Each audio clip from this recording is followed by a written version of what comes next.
Ich glaube, der Markt hat jetzt alle Euros bis nicht gesehen. Wer ist Mann? Jetzt alle Euros Schade, ja. Das macht er immer wieder. Oder das kann ich unterstützen.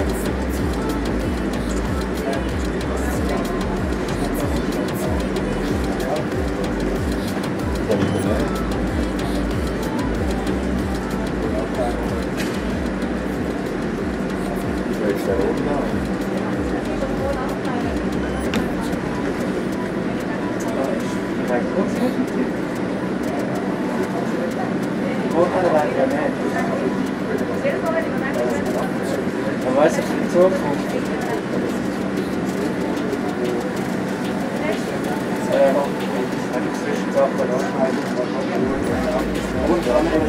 Jeremy, hat die Handy gefahren da hinten? Absolut. Nein, ich habe das gar nicht angelegt. Aber ich bereise das. Ich merke es wieder, das ist jetzt da. Der hat fix wieder Stunde. Das könnte ich jetzt auch machen. Wenn er... Das ist schon krass. Hast du jetzt die weg? Ja, das was? Ja, ich kann schon sehen. Ein Kaffee, Ja, wenn ich mit zwei und dann kann ich rutschen. Das ist genau die Größe hier. Hat es das? Ist Display gelegt? Oh, man, das ist natürlich interessant.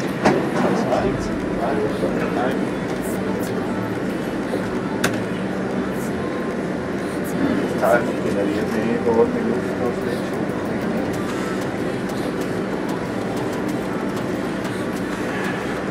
vielleicht heiß geworden.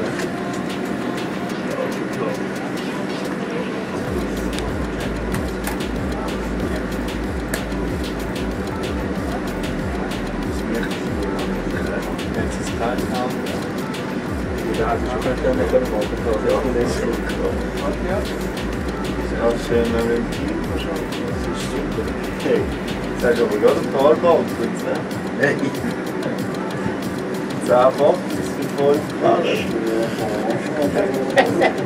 Ich finde es doch tatsächlich gut.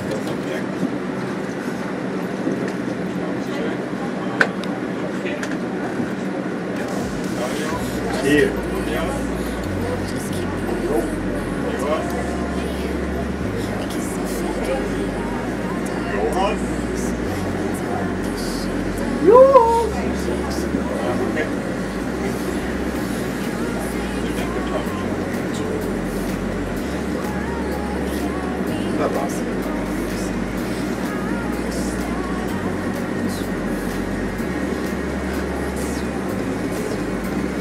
Das kann man dann auch da machen, wie so. Aber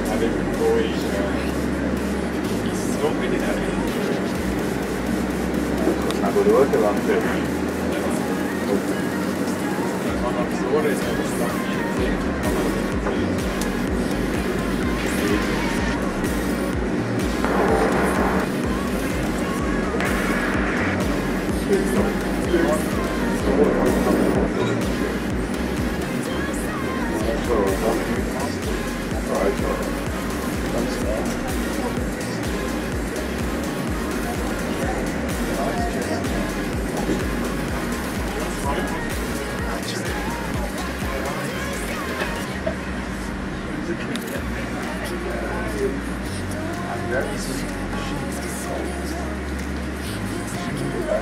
Hast du das Wissen noch mal? Das ist gut. Ja, aber jetzt sagt es schon. Ja, aber jetzt sagt es jetzt nicht. Also wie wenn ich jetzt geschickt habe. Das wollte ich nicht sagen. Jetzt sagst du nichts mehr abspielen. Nein, das ist alles Geld.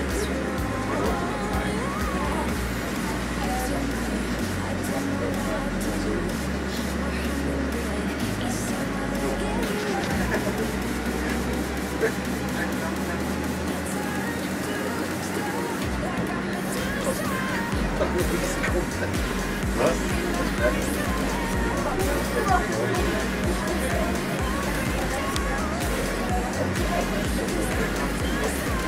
Ja, noch so am Stress.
damit schmerzbereit, damit sie bereit sind, bereit fürs Leben. Mario, tust du mir auch sagen, Zeiten bitte?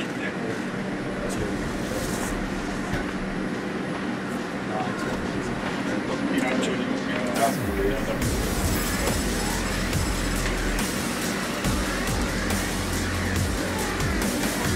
Problem. Wie lange haben wir das Resultat begrenzt?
7 of Friday. It's going to be the last evening of casual content at Backstage or massive sports content Saturday and Sunday. And today, because it is the last day to enjoy some cosplay, crafting, chilling out with our favorite characters and cosplayers. First, let me tell you about our Deal of the Day today. Of course, you know about the partnership that we have with Microspot.ch. The Deal of the Day today is a Medion Eraser gaming chair, which is 80 Swiss francs off just today in a limited quantity. So go over to Microspot.ch to get yours right now. Also, I have quest updates. The winners will be selected on Sunday at 2 p.m.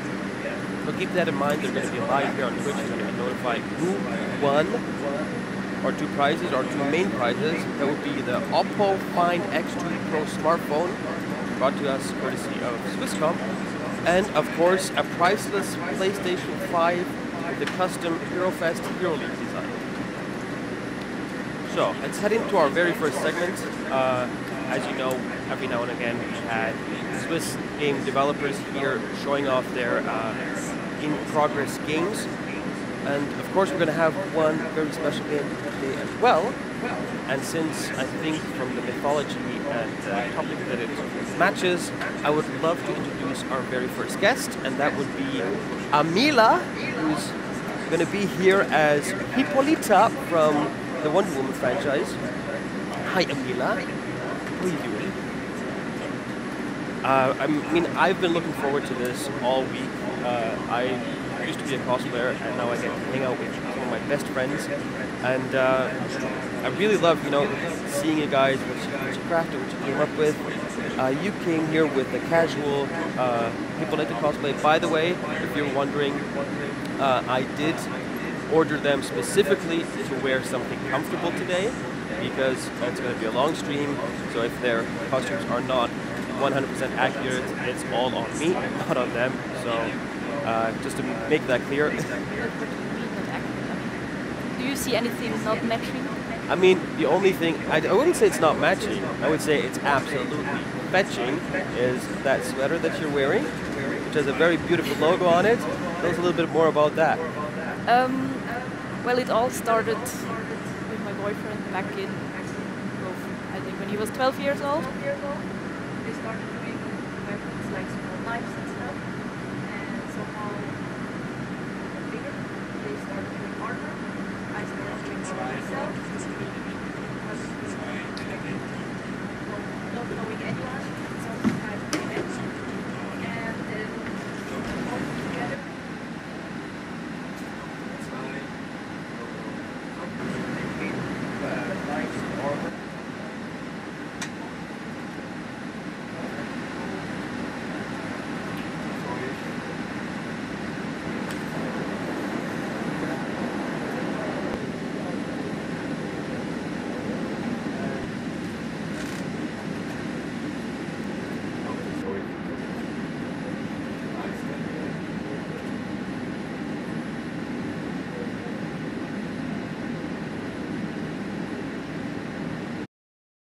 Got together and actually started Movie Armory as a team, and now we start doing courses like where you can come to us and actually make your own knife out of metal.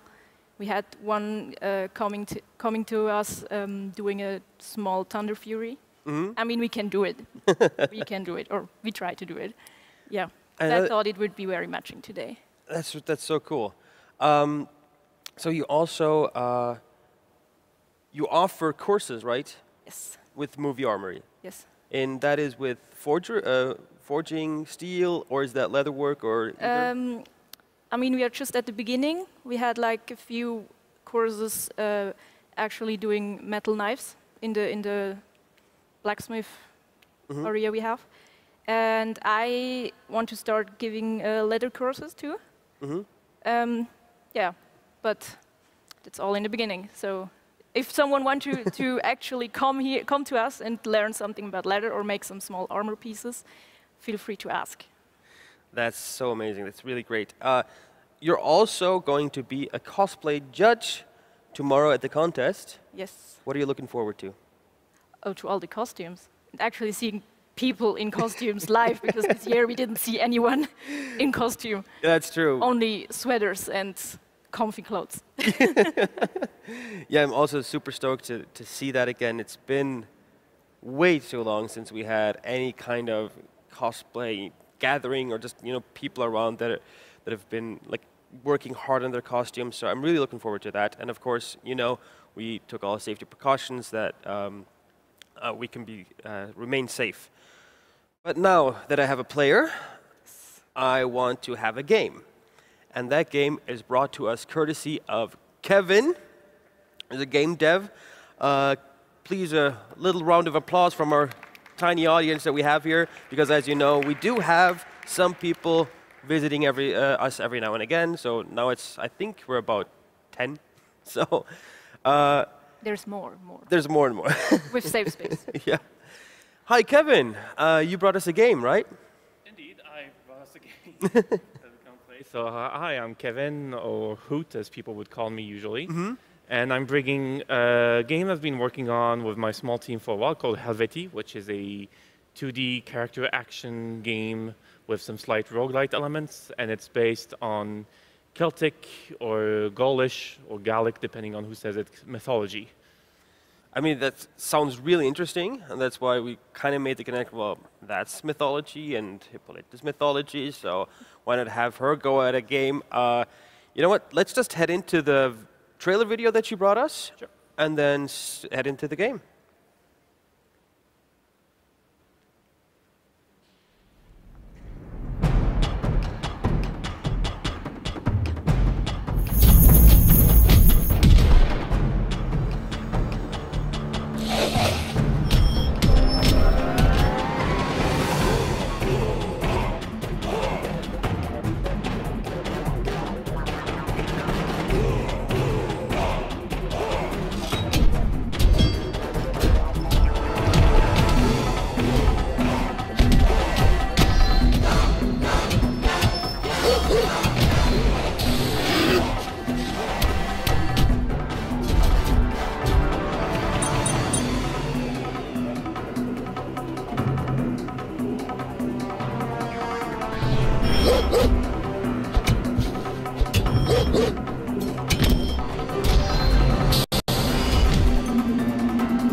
Kevin, that looked amazing.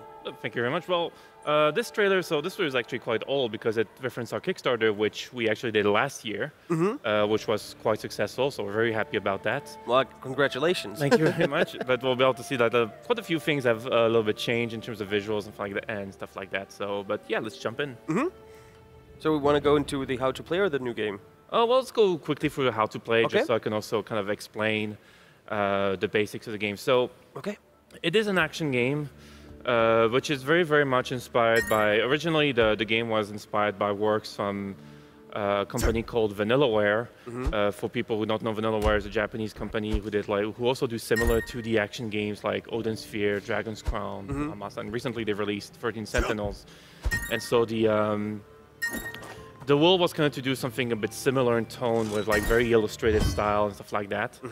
And also to make it kind of different from roguelites and action games in general. So like the goal of this game is not just to finish a run and beat all the enemies, but try to do it as stylishly or like with as varied moves as possible, because the game will rank you pretty much on how well you do in combat and like, but also like how much do you use the environment at your advantage, how much do you get hit and stuff like that. So then that was already the how to play. So I know how to play. We got a pro here. Well then, what do you think, Kevin? Are we gonna head into a new run? Sure, let's go in. So you'll see also so this is a game that is based on Celtic and Gaulish mythology, specifically Helvetii mythology, hence the name. And for people who know where the Helvetii were like a Gallic tribe that lived around the Swiss plateau from like. They were stretched from like kind of where Lausanne is like the plateau up to where Zurich would be right now. So it was interesting for me also to make a game that is about something that we don't even really learn here that much. Like Helvetii, we kind of scoff around it, or like not scoff, we kind of surface level when we're in school and stuff like that. And it's like, oh, well, it would be fun to make a little bit of mythology around that bit. And you can even see that the map itself is kind of based around like, it's just a little bit north of the Lemanic Lake, like Neva Lake. So, are we gonna go to Lausanne now, or? So right now, technically, we would be like in, as the title says, like would be in Jura. So like, we would be. Creux du Vent. Creux du Vent. Yeah, like around that, like maybe like at the limit between Jura and Neuchâtel, like that's region. So that's stage one. I think so you can start the stage. Let's start with Divico, which is kind of one of our three main characters. And Divico is kind of the instigator of the story in this whole thing. So you can see he has these growths coming out of his head. That's because he used these horns that come out of his forehead.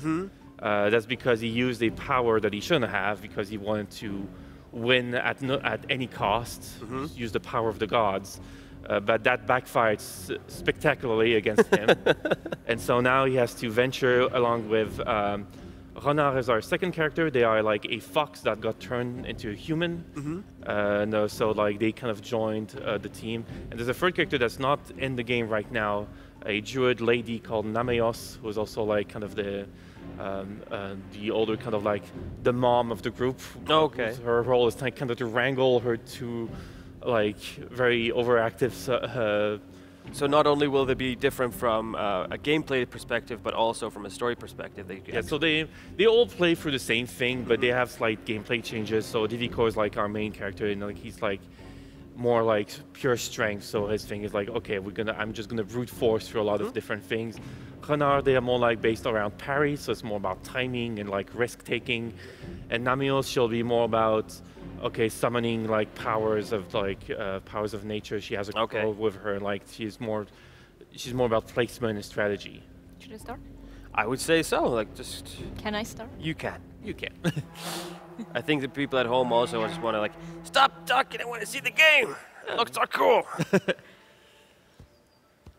So like we're in the game right now. So as we play a bit, so shout out first to my team. So we are a small team based in Switzerland. So I'm from Lausanne. my colleague Isabelle Roesch, who lives in Zurich, who does all the programming. We also have an extra artist who also lives in Lausanne, Julie Berthold, sound designer Greg Bedford, and an amazing composer called Dale North, which you heard his work in the trailer. Yep. And we also have very much the luck of working with Emmy Evans, who did a lot of singing. Most people will know her for her work on Nier Automata. Yep. She also sang for Dark Souls 2, and she's doing a bunch of other works that have been kickstarted. So we have a very small team, but like we've been doing a lot of work on this game for a little bit now. And you said like you had a Kickstarter last year. How long have you been working on this game in total?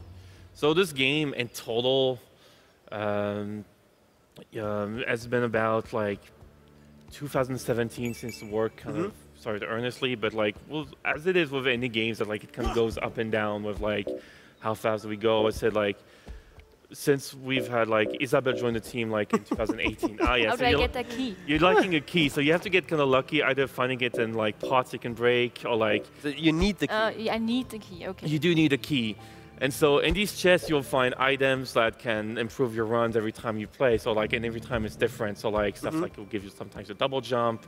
It will improve your range attacks, can do stuff like that. And that's going to be different every time.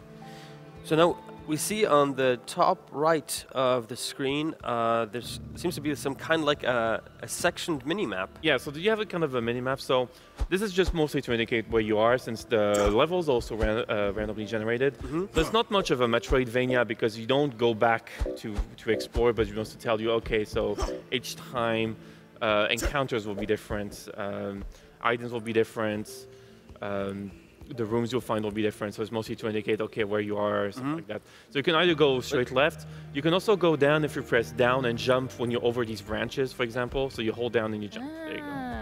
Okay, And you can just go through this. So this is a dead end, but you might find some more of these. Are you telling me that now? Well, fighting is pretty much a big point of the game, and so you've seen before that at the end of each fight you're ranked. Yeah. So you get a little score, and basically it's ranking you basically, okay, on how well you do, how fast you are, how much mana do you expend, if you get hit or not. And depending on those ranks, you can get rewarded. So like the higher rank, the higher the chance of getting a... Oh, hello, someone's playing Farming Simulator. You get a higher chance of getting rewards, like chests that will fall down. Well, sadly, you did not get one, sorry to say. I still don't have a key, so... Oops. Yeah, but I you have can to get go look keys for from it. those chests, etc., etc. You might also find a shop a little bit later. So right now, the only way forward is going left. Left? On the mini-map. Yeah, because the only... There's a chest. There's a chest, the same you don't have a chest. key. You can go back if you find a key. But She sometimes... just wants shiny things. sometimes the luck She will doesn't run care. My armor is shiny, and Yeah. I like the shiny stuff. Yeah. But yeah, so every time is different as long as you get reward for that, and that was very important for us because there's a lot of roguelites right now. Yep. So it's like just recently, so Hades came out. Also, shout out to another really good one from my friends are working on called Going Under. And so when we started working on this, we kind of have like two very core principles. One is that we want to have a roguelite when you start the game, you already have like a very good core moveset, which is like we're very much in. So I cited Vanillaware before, but like we also look at a lot of fighting games, so Guilty Gear. I mean, we saw it before with the how to play. I mean, it took Amila about a minute at the most, or half a minute, to just learn the controls and hop right in. Yeah. Yeah. The controls are designed to be like simple to understand. Oh, shame. You got sniped by the little fairy. I just wanted to say I'm normally more a PC gamer. I don't play console that much. With controller. But, Yeah. but I like the... But good question. So, would it be possible to play this game with mouse and keyboard? Yeah, it's entirely possible. We actually also recently, so you get like, you can completely play with mouse and keyboard. You can also use the mouse to attack. So we are developing this for PC and Switch. These are our target platforms. So, but of course, like, it's going to be fully customizable later on for PC, so you can... And right now, we see that, as you mentioned earlier, it's procedurally generated, right? Or it's always random where you start, or what kind of maps you get, what directions you can go. Yeah. So the rooms themselves, like the actual like distribution of the rooms is like always different, stuff like that. The rooms themselves will, if you can recognize a room, you'll be able to recognize, okay, what kind of encounter, but what type of room you'll be getting might be always different. So then I see you have, are those 2 or 3 stat bars? You have, I assume health, the other one would be mana or so yeah, endurance? you have your health, you have your energy meter, which is basically, okay, how it expands when you use projectiles. Also you have, when you have enough energy, you see these 2 icons on the top and the center that you can use either the left or right trigger of it. And these are important because these are your god summons, basically. These are your, basically, get out of jail free cards in certain situations, but you need enough energy to use that. And right now you see the one light light up on the left, if you use left trigger, and that will summon the goddess Artio, which is like a goddess of strength, nature, and also of bears for some reason. I want to see that. Oh, and here we have a shop with our local shopkeeper, Bob. Oh, Bob! Hello, The Bob. shopkeeper, our resident owl, who offers you a bunch of different foods to eat. So very much inspired by Vanillaware. So like, Vanillaware games always have a lot of delicious-looking food. So like, I see cheese fondue. and we got a few Easter eggs. Oh, Easter eggs are, let's say, anachronistic, but food we really want to get in. So like, fondue and stuff like that would probably not have existed, but we said, whatever. Yeah. We'll just get that in. There's also You don't know, you weren't there. Yeah, well, who knows, maybe. I always love that, like, if people get very, very protective of, ancient history and like, I know absolutely, or I'm so certain that I know how it was. Like, maybe you do, maybe you don't. Well, it's a funny thing about specifically this history because there's not actually that much that's been written, right? Exactly. Celtic mythology in general, like most of it has been written by the Romans, who mostly wrote it as a way to make them look themselves better. Exactly. History is written by the winners, right? And so for the Celts themselves and the Gauls themselves, they didn't have written language all that much. Like they kept very little records. So when we started making this game, a lot of it's like we knew we could make it very historical. Sorry. Oh, cool. You even got like the introduction text. Hey, I'm Bob. Welcome to Bob. Simple enough. Who came up with that? He has numerous things to say if you keep talking to him. He'll like silly stuff about like the monsters you encounter. Like that's cool. He'll start talking shit about the bosses and stuff like that because like he has a business to run, right? Yeah, that's so cool. And then in the shop, what can you buy in the shop? So we saw you had food. You could buy keys. Yeah. Can you buy like armor and weapon as well? So you don't have your equipment is mostly based around the chest you find. So you don't get very specific armor or weapons, but in the chest you can get certain items that will improve. For example, okay, your throwing items will be a little bit better. So like Divico, for example, he has those throwing axes, and you get items like you can throw 3 at a time, or like those will like break the enemy shields. So, but now I see you have 2 keys. Let's try and find a chest. Yeah. Then. You have sadly no money, but you do have 2 keys. Yeah, now I have 2 keys and no money. Yeah. How do I get? So down and jump. Yeah. Well, I also saw that you have the combo meter. So that will just give you additional points, or? So combos, basically, the combo meter in itself is basically okay, how long can you keep a chain of attacks going? And this partly influences your score. So of course, a higher combo will mean that your end score will be better. And like some people, like we have internal testers that have gotten very, very, very good at doing very, very high combos. And what's like the highest? I mean, that would be me, but that's cheating. But I've seen like I have 2 testers in particular. So shout outs to Freddy Esponi and Hal, who are like competing to basically breaking my game as most as possible. Like they can do really, really crazy stuff already. Like they found out tech that I can't even do properly myself. Like, oh yeah, I can cancel this move immediately by doing this, or like changing all that stuff. So this the goal of the game is like we've inspired by fighting games and action game, but like try to make it accessible. So like the controls themselves are pretty straightforward, but the goal is then, even if they're straightforward, then you can find out a lot of different things. Oh, you might want to get out. How do I get out of here? Oh my there you go. Oh, cool! He killed himself. It was totally planned. So now, if you have LT and RT, you said you can summon gods, right? Yeah. So LT is like the less expensive one. And so you have Artio, and when she comes out, she does a big, massive swipe in front of her, and that will just eject everyone. You might die to the spike. If you, I was gonna say, if you stay in them without jumping, you won't take damage. Sorry. Because if you land in the spikes, that hurts. You take damage, but then once you're in them, oh, is yeah. So you're basically just killing I yourself. just run around it. It doesn't. Yeah. I thought I have to get up again. Yeah. Well. The cool thing though is like if enemies fall in spike, they also die instantly. Oh, you can take advantage of that. And every level it kind of has like their own thing. So this level starts with spikes and explosive pods. We have level 2 already in the game. Like we'll have water that will slow you down, and enemies will take advantage of that and all that kind of stuff. Stage 2, you mean? Yeah. Oh yeah. Okay. So how many stages are you planning to make? So right now, because it's a run-based game, so there's not going to be that many. So because like we want an average run to last about 30 minutes. So there's going to be 4 levels. It will take you basically from, so you start in Jura, then you go kind of in the plateau. You kind of start to join the Valais or Valais in kind of that region, and then you get to the big end level, which is kind of like this hellish landscape where the origin of the curse is. So Zurich. Yeah. Oh, speaking of, funny you mentioned that. So as part of accessibility, and so because it is a game made in Switzerland, so in our language options, so we have a game in English, French, also Japanese, also stuff like that. But we also have an option for like Schweizerdeutsch.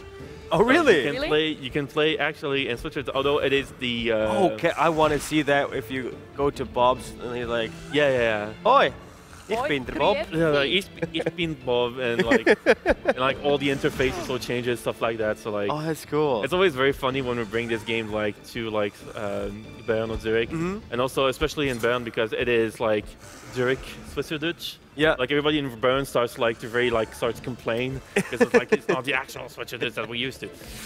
Like I don't know, I'm from the French part, so like. Yeah, that's so cool. Is there a double jump something? No, but if you hold A, you should be able to jump higher. Or you okay, good. Also, shout out to our very good voice actors. So I think we can hear it in the stream, but like we have our voice actor for Divico is called Jordan Goodman, who did like some excellent job. We have voice actors for all 3 of the main characters. Sina Breyer, she voiced Renard, and we have recently Tiffany Witcher, who has voiced our 3rd character that we have yet to introduce. That's really cool. See how much time we have? Okay. Let's that was have a bad idea.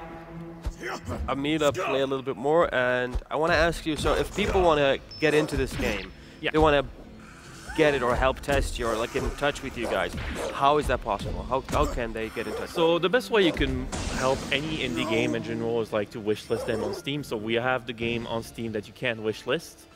So you can already do that, just put it on the list because it helps a lot for like visibility on Steam. We have our Kickstarter page. We continuously update with news. So like, okay, what we've been working on this month. We're planning to release a new demo actually very soon with all the the improvements from here because you can actually currently play the Kickstarter demo, but it's quite old compared to this. Otherwise, yeah, you can follow us also on Twitter at Helveti Game, which is also where we post a lot of screenshots and stuff like that. So. In general, visibility is like the biggest help you can give to an indie game in general. And for as far as release dates go, so we recently announced a little bit of a delay because usually that's kind of how things go, sadly. But we're planning to release around Q3, so it's going to be end of next summer for the game on PC and Switch. Well, now I really got to test the no key. I'm but you have one money. You have some horrible luck. I'm sorry about that. Oh, I'm used to that. So I don't have to go down again. Nope. So you said like 40 minutes for one run. Is that for one stage or for both? No. So as usually these run games go, so the point is like you'll get better and better, and we also plan to have accessibility options. So like, one thing you could do like before we end the stream, like we can change the game to Schweizerdeutsch and go talk to Bob. Oh yeah. But like as you play these games, you get better. You start to learn the pattern of all the enemies because of course the first times you're gonna be like surprised by a lot of different things and learning how the different mechanics work. And the point is like a lot of these run games, like the more you play them, you kind of get into this meditative state. Yeah. When it starts going all by yourself, like I've been playing a lot of Hades, for example, recently, and like going faster and faster. Do you think this game would be possible to speedrun? Because I hope so. it still changes the levels the whole time? Yeah. I mean, we've seen speedrunners for like other things like that, and speedrunners are really good at like understanding the RNG. Yep. So before you can go back. So if you go into the options, if you press start, okay, you can go to the options and to language. And then you can just switch. Okay, so we have Deutsch, French, English, and then we have the Schweizerdeutsch. Musik laut stark. Okay. Stetig zurück. I don't even know how to pronounce, and you can back out. True. Zurück. Okay, there's And then you can go talk to Bob. Oh, this is the best thing I've seen all week. Peter. So shout outs to programmer Isabel, who does all the translation for Swiss German. So big props to her. Peter sind bis jetzt immer zurückgezogen und ruhig gewesen. Jetzt sind sie einfach überall. Ich kann nicht mal Bild sammeln, ohne sie zu verscheuchen. Oh my That's god. awesome. I want this game. I want it. Thanks. Yeah, thank you. Well, no, this is basically Yeah. for you. Come on. No, I never heard like someone voice act in Swiss German. So like this is the first for me. It's like this is how it sounds like because I have no idea.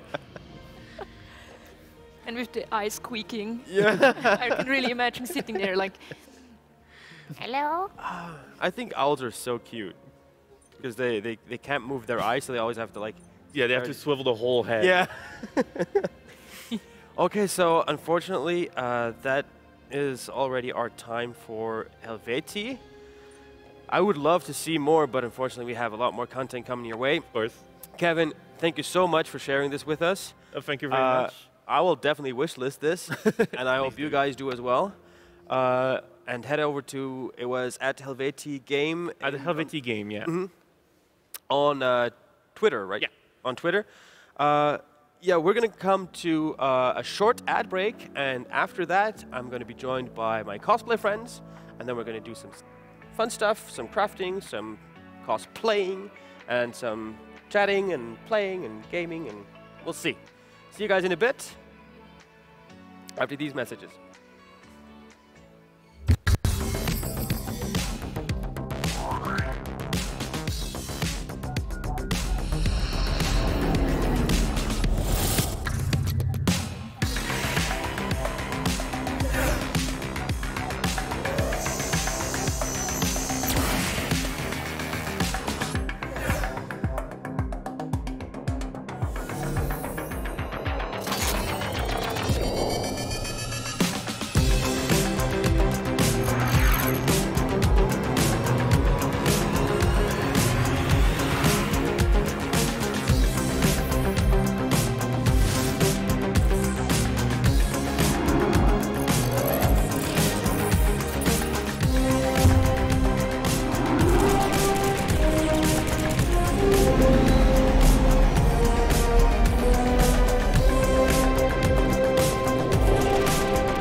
And we're back already. That was a short ad break, right?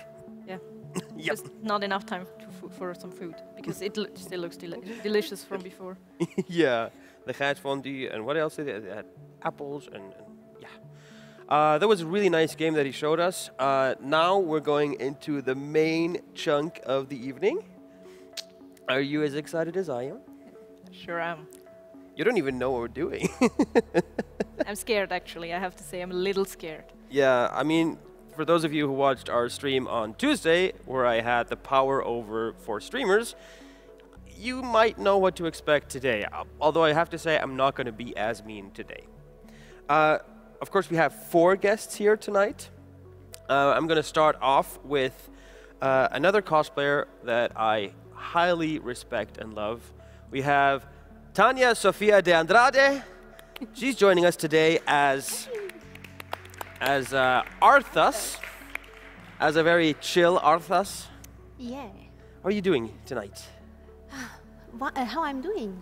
Great. It was fun watching you playing this. And I was like, oh, the key, you missed the key. Oh, that's so cute. So yeah, Tanya, you have been cosplaying for a while now.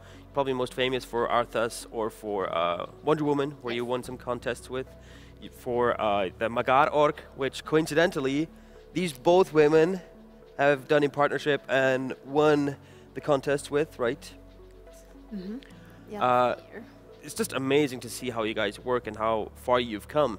But, fun fact, there is even more that you do in the geek community, which is Nimbus, right? Yes. What is that? That's a LARP. I found a new hobby, because I don't have enough already. So I started LARPing, and Nimbus is a LARP is a live-action role play, and Nimbus is a LARP about kind of Hogwarts. You're in a magical school, and you're a student there, or maybe also a professor, and you go to a magical school there, and yeah, I'm totally into magic and witches and stuff, and so it was meant to be. So a LARP, of course, is a local or live-action role play. Yes. So you meet up and you play Dungeons and Dragons minus the dice plus the cool outfits. Yes. But how do you manage this now without actually being able to meet people or visiting the school or? Yes, we were kind of lucky this year because the Nimbus took place in end February, and the lockdown came right, I guess, 1 or 2 weeks after. And so it was like, we were at this LARP weekend, came home and was like, well, okay, no contact, stay at home. And so, okay, I hope next year it should be a next Nimbus, and I hope it will be, or it will happen. But I don't know. At the moment, it's like I don't participate on many LARPs. This was the second LARP until now. I have other friends who miss that a lot, not being able to go to cons or participate in LARPs. And yeah, but for me, until now, it's, yeah, I just have to wait until the next run. we all hope for the best that we can go back to somewhat normal after this beautiful year that we had. Of course, I have even more guests. You see, I still have 2 empty chairs. And my next guest is a male cosplayer here from Switzerland. And it's Noxus, who's going to join us as Captain Jack Sparrow.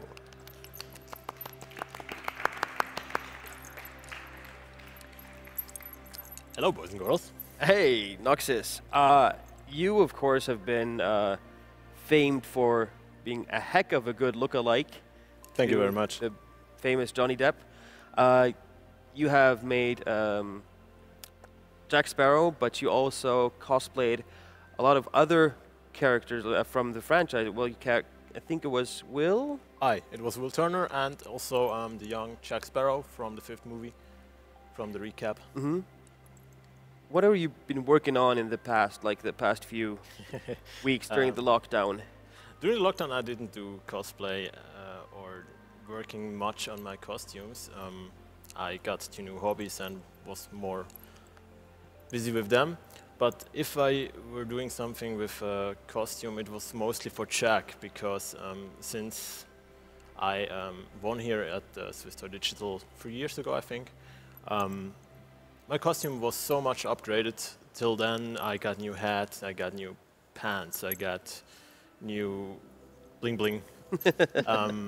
Yeah, and I'm still trying to improve my costume because it's still my favorite costume. I love being Jack, and I try to get more accurate and more accurate. And though it's not always self-made, because I'm not a blacksmith, I can't do the metal stuff. But you can join us. I could join you. I mean, yeah, that's one of us. One of us.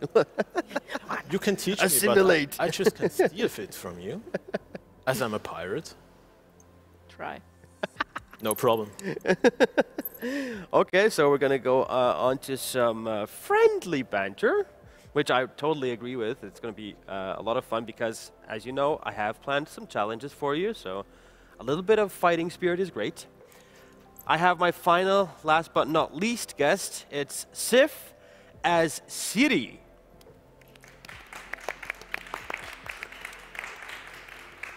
Sif, thanks so much for being here. You are, of course, from the French part of Switzerland. Thank you for having me.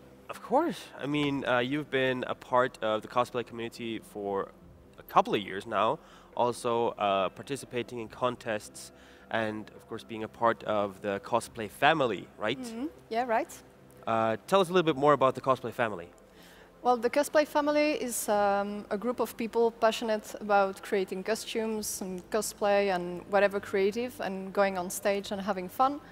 And it's really amazing because everyone is really supportive of each other, everyone helps each other, so there's always like really good spirit when we meet at conventions. And yeah, it's just so much fun. So much fun. I just love the teamwork and like the togetherness. And I really miss it as well because thinking back, was it last year when you guys had this amazing photo shoot with the retro X-Men? Oh, actually, that was 3 years ago. Oh, that was 3 years ago. Yeah, it was already 3 years ago. This year really put like my Yeah. mind totally was just. But that shooting was amazing because it was like, oh, hey, we should do a X-Men retro costume photo shoot. And at the end, I think we were 16 or 17 people doing that, and it was yeah, so much fun. There's and so many people coming together and trying to create something beautiful. Yeah. Now talking about creating something beautiful, I have my first challenge for you guys. Oh my god. How about I'll just walk over here and you guys can join me.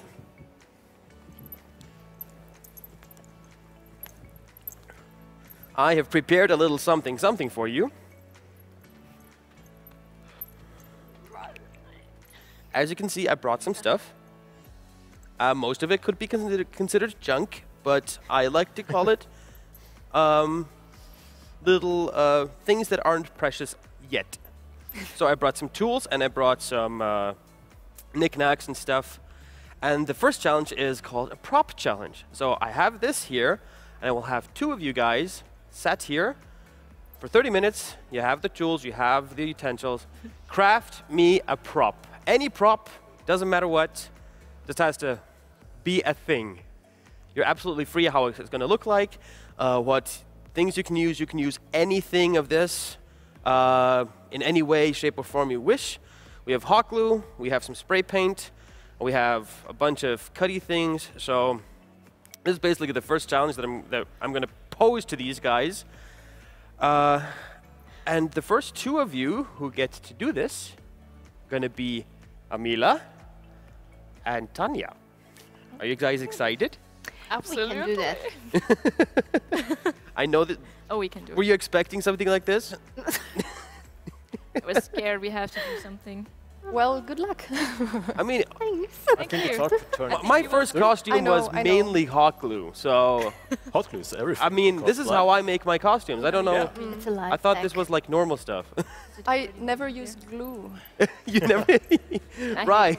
You always use stitches and embroideries, and see, that's just way too complicated for me. Oh, yeah, this is too complicated for me. It will be quite the challenge. Okay, so I'm gonna have you guys sat here. We also have some protective overalls, of course, if you guys need it. And we're gonna head back over with Jack Sparrow. Captain Jack Sparrow and Siri. Won't you join me? And from now on, I will refer to you as Captain Jack Sparrow. Aye. Because as Captain Jack Sparrow, you brought us your favorite game, right? Yeah, I brought you Sea of Thieves. Hold on. Thank you. Yeah, it's lagging a bit. Pirates and technology. Yeah. Is it better? Yeah, better. Thanks. Just slight technical difficulties. Happens. We have those 2 going at it already, and we have here Captain Jack Sparrow with his favorite game, which is Sea of Thieves. Sea of Thieves. That's kind of on the nose, isn't it? I don't know that many people know it already, though it's already out for 2 years. Yeah. So. And that is your favorite game, right, as Captain Jack Sparrow? Yeah, as Captain Jack Sparrow especially. Actually, I'm playing it very often in the current past months. Not only a solo player, but with my brother. Yep. Because it's more fun with more people. Yeah. And you can make up a crew till 4 people. And right now we are playing with 2 or 3 people. And yeah, having some fun in-game. We've all been missing the togetherness, you know, hanging out with people. And of course, this is a great way. Why don't we just head into the game then? All right. And you can show us how it works. Sure thing.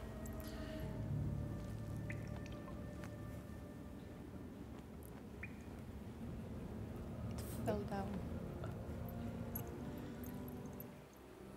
So this is an online game, right? Aye. What happens if you meet Barbosa? I don't like Barbosa. He's always trying to steal my ship. So you can play 2 different modes. It's the arena, it's more for the battle mode, and the adventure. I prefer the adventure.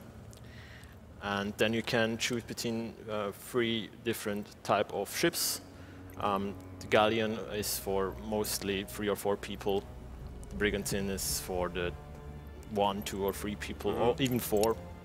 And if you play solo, I recommend the sloop. I also play with my brother a lot of the sloop because it's way easier to handle.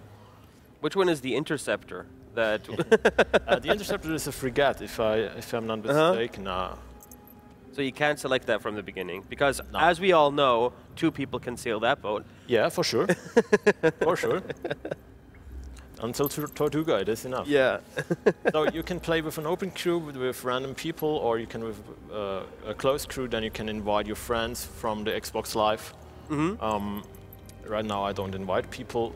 I just play by myself, and then I just set sail and jump right into the game. Sweet. So Siri, is this a game that you and maybe Geralt would play? Why not? I mean, I'm up to try anything. Pirates, it's interesting. Yeah. 3,000 achievements unlocked, because I don't play it actually on Steam. Ah. Yeah, this is actually your account, so if people... Yeah, it's my account, but I play it on the Microsoft Xbox Live, and not on the Steam. So not technically. Could people from at home join you? I think it should be possible. If I would invite my brother, I think he could join. Okay. It should be possible. So every game you start at the tavern. And it doesn't matter where you logged off because you always start in the tavern. Then the inventory is always empty. Not your gold, as you see on the top right corner. You take that from game to game. The gold, the doublons, and the cloths you buy in-game stay, but the in-game inventory, like cannonballs, foods, that gets cleared every game. Oh, okay. But it's not a problem because you can find these barrels, and you see you can collect all this stuff. You can even have some nasty little worms. Why do you have worms? You can actually go fishing with them. So for example. Is this like Animal Crossing? No. Well, actually, you can do whatever you want. If you want to be a trader, you be a trader. If you want to fight, you go search for fights, or you can search for treasures with maps and clues and riddles. You even can get...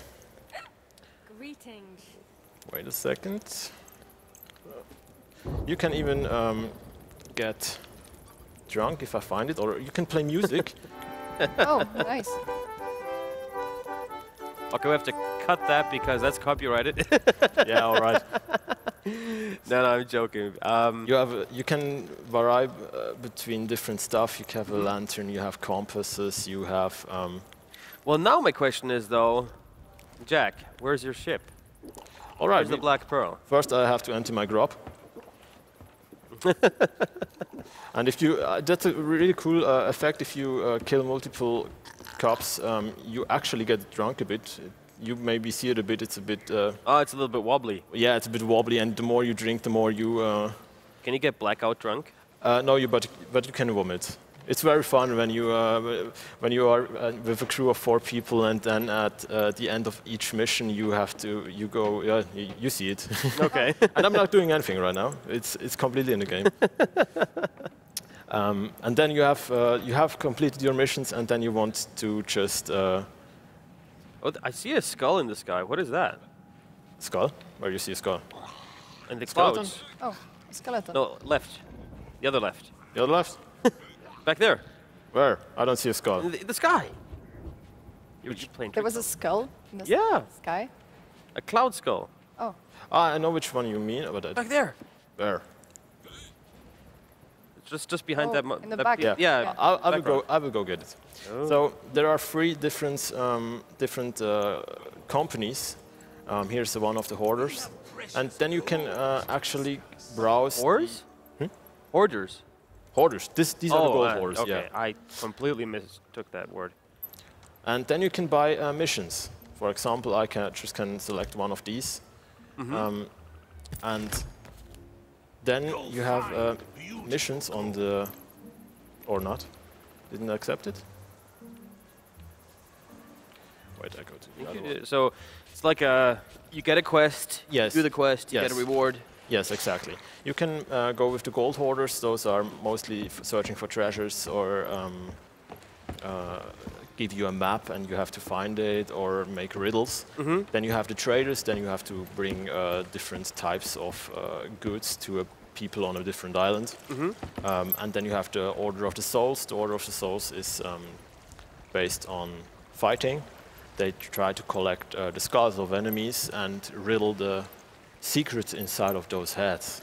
Oh. So it's very funny. So this is my cute tiny little sloop. And yeah, I'll just show you. It's just one mast with one main sail.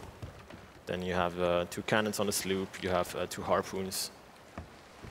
You have, of course, the spill and the steer wheel. What do you need harpoons for? For example, you can, if you find some goods in the sea, you can grab them. You can even grab an enemy. That's very fun. That's when the fun begins, when you grab an enemy from an enemy ship. I like that. Yeah, or you can.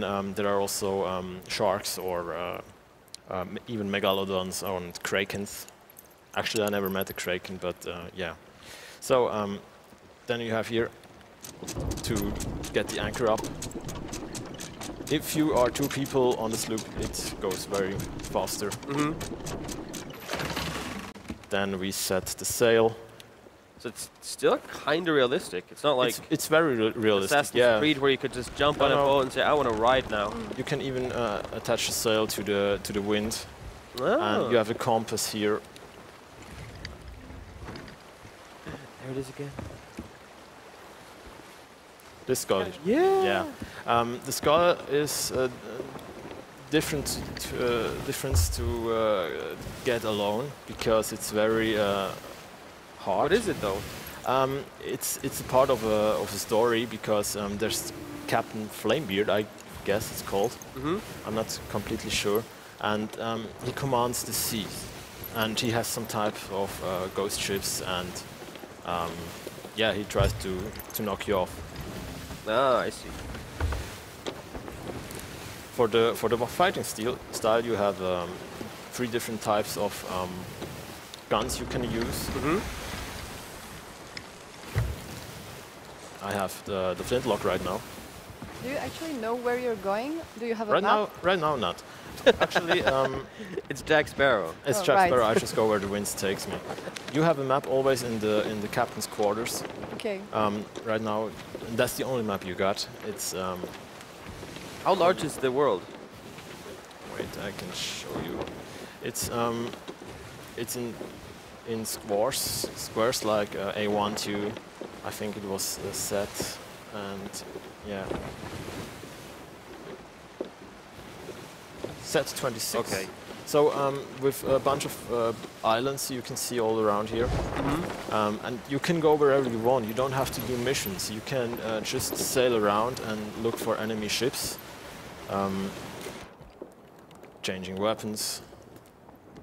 So you get all these weapons from at the beginning of the game? At the beginning of the game you just have a cutlass, You have actually this cutlass, the sailor's cutlass, and you have the sailor's pistol, the sailor blunderbuss, and the eye of reach, sorry.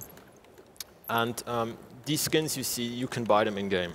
It's it's also the same with. So you still keep that every time you play? Also, my outfits, it's completely bought with in-game money with the doublons you get, and then you can dance. Yes, you can emote, you can waves, you can have a lot of fun, even when you find some friendly or not so friendly dudes. And mostly it's fun when you are on the same page of humor.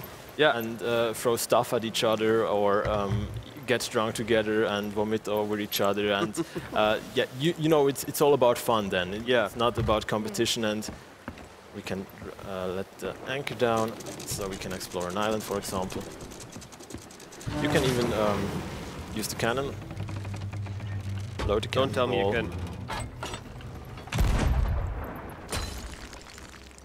Or even if you don't want to swim to the island, you just can climb into the cannon. Oh, that's gonna hurt. No, it's so fun. And when you walk around here, you mostly have in the missions you find here a map or a riddle, and you can solve, or that leads you to an island, or you. Oh, like treasure maps, yeah. I get it. Then it is a riddle, for example, like. Find this and this piece, and then seven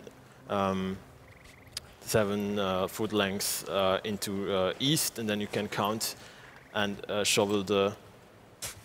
dig the treasure out if you find it. Yeah. If there's something, and mostly you get attacked by enemies. It's skeletons. I'm searching for skeletons right now.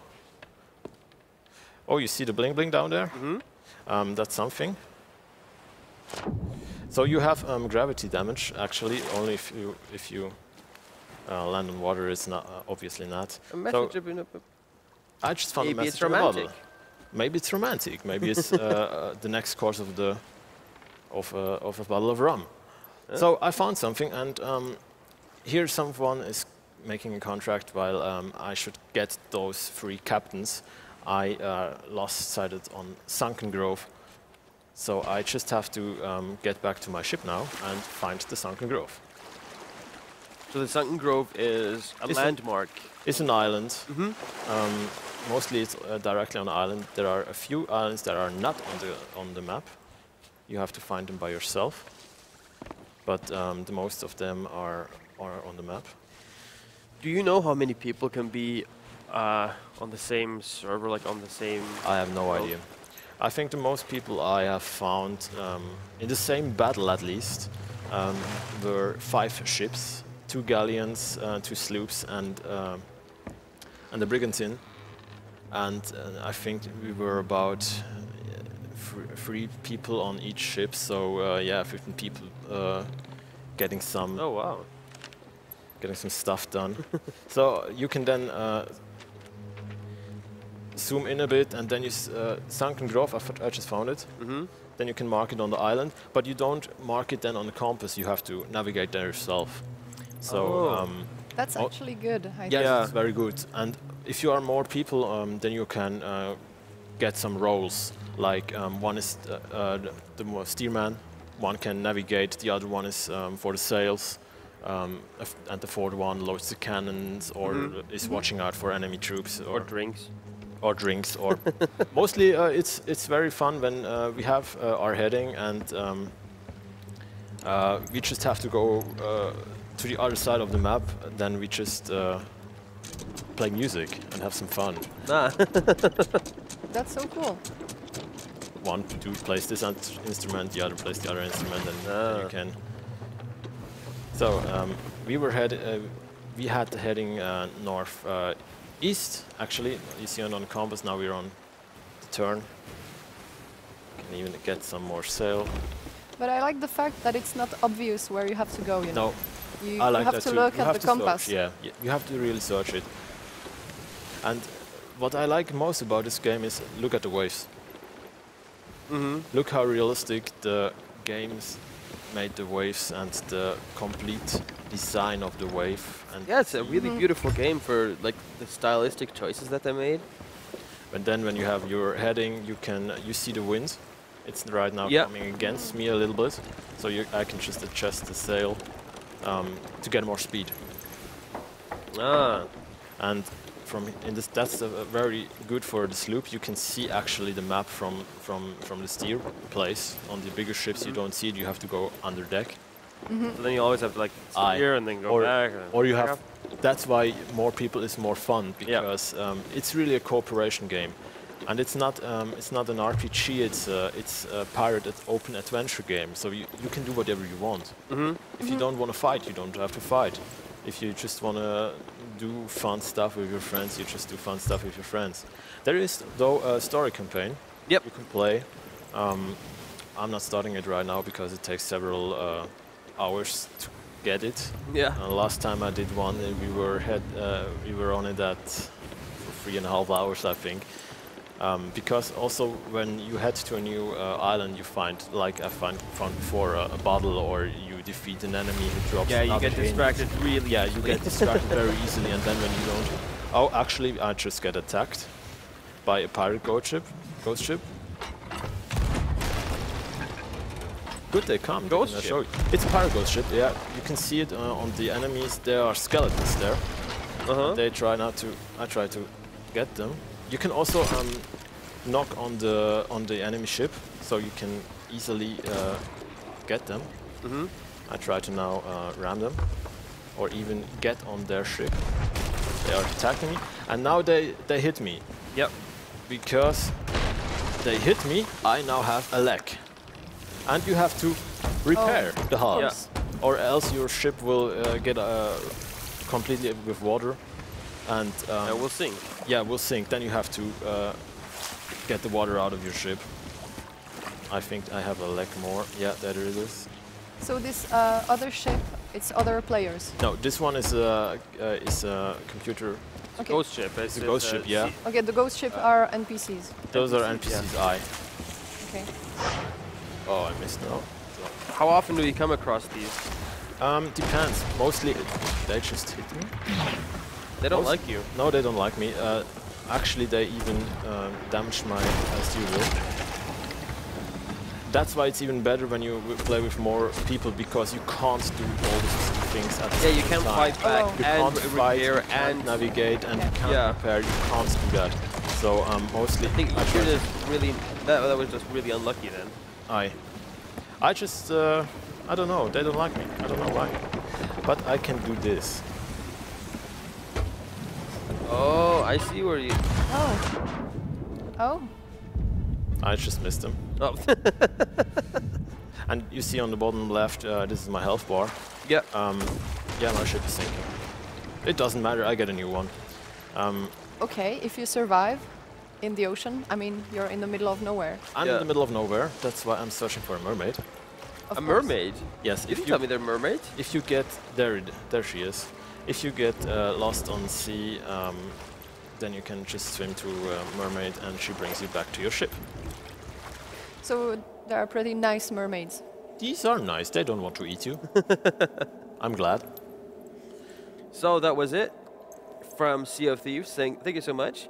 You're welcome. I'm going to head over to the prop booth while Siri here is going to set up her favorite game, which we're not going to spoil just yet. Okay. And I want to check in on the prop builders and see what they came up with.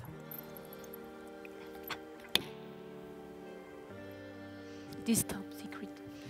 It's top secret. Top This secret. is top secret. This looks a lot different than what I gave you. It looks amazing. And this is just about half time, so you still have another another gameplay ahead of you.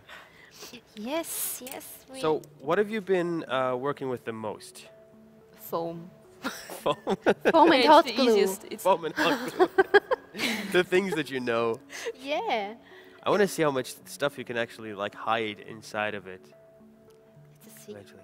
I'm really excited how it's going to look like. Yes, we have a special. We have a special. yeah, we have special effects. Oh, special effects. We will have special effects. Okay, I'm going to head over back to Siri and Okay, I'll leave you to it. Please go away. I mean, it looks a lot of fun, and it looks... What do you guys think? City and Nox. Oh, now it's gone. It's gone, yeah. Well, there are Alright. so many different things. Yeah, things. Don't call it junk. No, of course not. Of course not. Colorful things. Colorful. I mean, I might or might not have found some of those things in the trash, but We don't want to know. Yeah. It's better if we don't know. Aye. yeah, I mean, it's called upcycling, right? Yeah. Yeah. Yeah. We can call it that. Okay, so Siri, as I see, you have your favorite game already loaded. Yes, Do you want to tell us what it is? of course.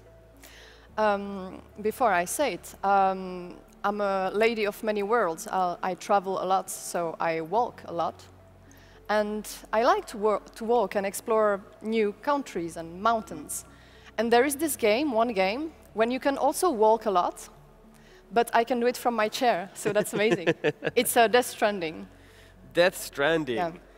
A game that has been heavily hyped by a lot of people, just from the breathtaking visuals. As you can see, we're just gonna probably just start off the game, right? Okay. How difficult do you want to be? Normal? Well, okay. She likes a challenge. Aye. Well, for what I will play, I think it won't change anything, but I didn't say anything. So yeah, this is it Hideo Kojima? Yes. Yeah, very famous game designer or game author. I don't even know what his title actually is. He's just a mastermind. Yeah. Yeah, when he announced this, people were just absolutely amazed by it. I will do it right, okay? Okay. Because it changed something, but I'm not sure. No, it's not that. Sorry. Does that matter? Yeah, it changed your level of dooms. It's your abilities. Yeah, there's something that it changed in a game. What? Yeah. Oh, the constellation says it. Okay. So you're doomed from birth. Yeah, like, so you were born in July, so that means you need glasses. I don't know. Or If I'm not mistaken, it changes like the relationship you can have with the baby from the beginning. I'm not sure, but damn. but what Visuals Kojima did with this game, I personally think it's amazing because it's so realistic. Like the landscape. Sometimes I'm like walking and I get in top of a mountain and I'm like for a few minutes like just looking around Yeah. and amazed by the beauty of it. When you guys just saw the the credits of Kojima games, and even that just looked amazing. Yeah. So in case you were wondering, I have never played this game. Have you ever played this? Nope. Once So there we're was an all new to explosion, this? Oh. a bang which gave birth to time and space. Once there was an explosion, Well, this is getting a tense. bang which set It's a very planet poetic. spinning in that space. Once there was an explosion, a bang which gave rise to life as we know it. And then came the next explosion. Is this Norman Reedus? Yeah. Ah. Yeah, he's the main character. Oh, right. I mean, yeah. look at it. It's and the music, the choice of music is so beautiful. I have chills. That's in game. But it's It's the beginning. Yeah. It's like a cinematic. It's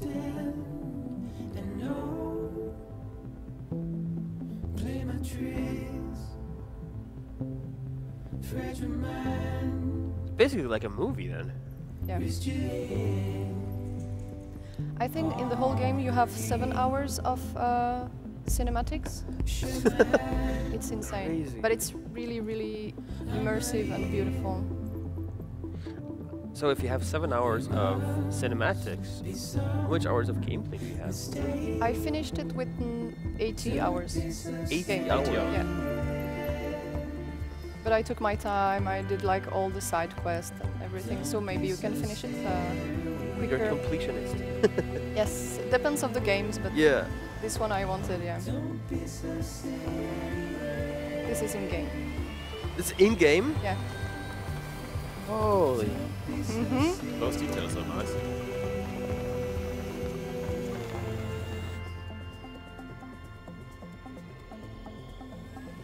Yeah, Kojima with this game, he really wanted you to feel alone, but connected. Because if you play online, but you don't need the PSN, you can not meet other players, but you can see some things they constructed along the way and use it.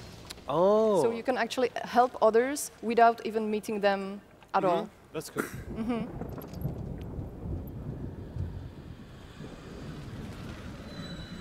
Something happening. It's quite spooky.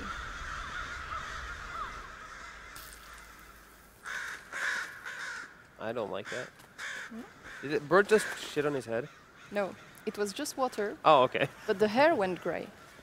Oh.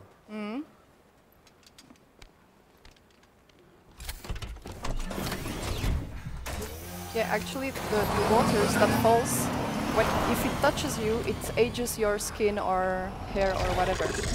Oh, so you it don't want to ages be. you. It ages the cells then. Yeah. Oh, I You don't want to be out when it rains, Oh. unless you're covered, of course.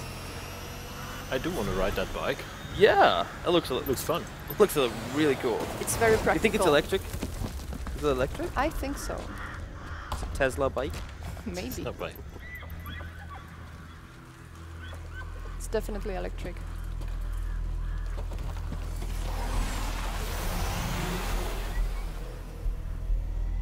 Well, if it's dangerous to go outside, why is he outside? Because someone has to make deliveries. Oh. Because, yeah, He works for DHL then. yeah, it's a bit bad. I hope he takes more care of the packages. Well, it's funny because during your missions, this is also horrible. What is that? Yeah, you don't want to know. Yes, I do. You'll wanna see, know. you'll see. I won't spoil it now. Oh, and it's also a game where you don't want to die. Well, of course you don't want to die. Yeah, but this one you don't want to die. Because usually in a game when you die, you respawn and you go on and it's like nothing happened. But there, when you die, it has consequences. Like what? Does it erase your Xbox or your? No, it erases a part of the map where you died. And it stays like that. Oh, great. You can't get it back. You can't like have a new game and then. Yeah, you can start over. Yeah, but But no. Oh, if, for example, now if I die, which I shouldn't. Okay, I need to. Okay, it works. Okay, so we're actually in game now. Yeah. Because now, for example, if I die, like of a natural cause, it doesn't matter. But if it's this black thing that followed me, it will just absorb me and create a whole crater. And Okay. yeah, so That's so mean. Yeah. And you can never go back to this area again. Well, you can, but there will be a big hole. Okay. I didn't. So what was like for running? Oh, yeah. There you can hold, you know, the backpack, so you can stabilize. And how do I scan? Yeah, you can scan the landscapes, but how did I do it? Catch breath. Yeah. This is also very useful sometimes. I assume you played this on the PC with mouse and keyboard? No, I played Or on PS4, but oh yeah, that's different. it's Different controller. differences, yeah. Because we're playing here on a computer with controllers, so they're slightly different than PS I will controllers. just check. Left hand. Scan. What is RB? Oh, this one. The right bumper? Ah, yeah, right one. Okay. Yeah, you can scan the terrain and see what lies in front of you. So you can scan it for like how the map looks like, or how.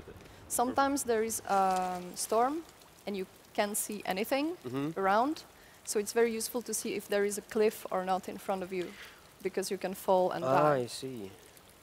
And if you fall, you lose, of course, all your packages, and they get damaged, and you don't want them to get damaged. So now he's taking a break because of the rain. Yep.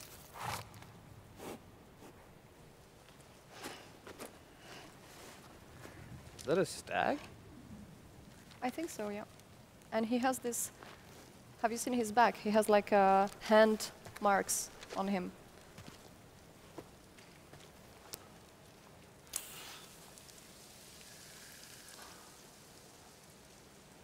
And now you'll get a glimpse of why you don't want the black thing to approach you.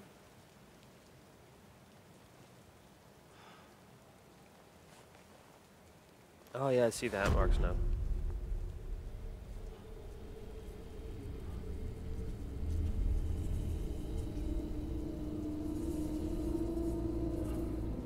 Ooh, what's happening?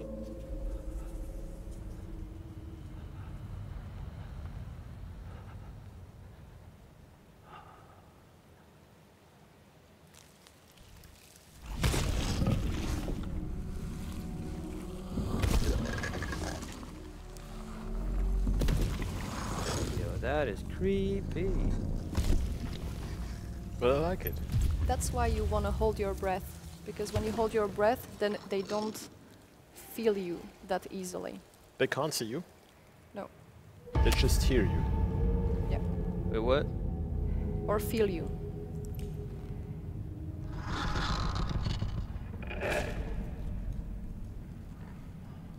It's a bit like a T-Rex. You don't move, don't see you. But you can't see them either, right? With the scan you can.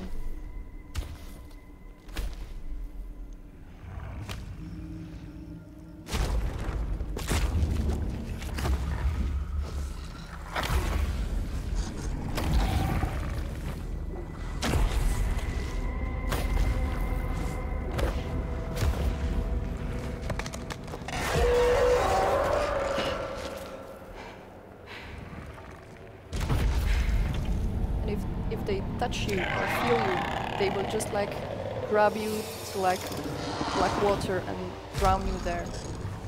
That's such a dick move. Why would they do that? Like, they don't even eat you? Not really. They just like to kill. That's so mean. Like, but actually they are not mean. It's just, yeah, you have to play it. I love that you... I don't want to spoil everything. Yeah, exactly. I love how you like kind of want to tell me more, but you still don't want to spoil it. You keep me curious. So many questions. I need to keep a bit of mystery. Aye.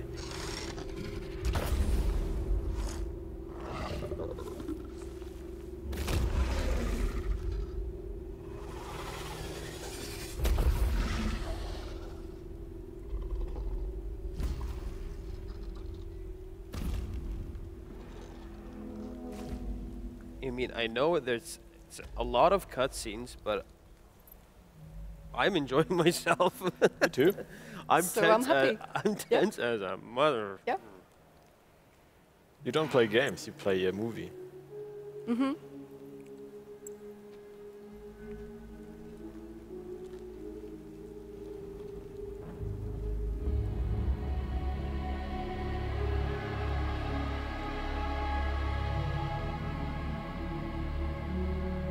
And then you have these weird shapes. Yeah, now they disappeared in the sky. Mm-hmm. And that's also something very intriguing. And you don't want to see them. Okay. So most things you just don't want to see or... Exactly. Okay. Or run away from.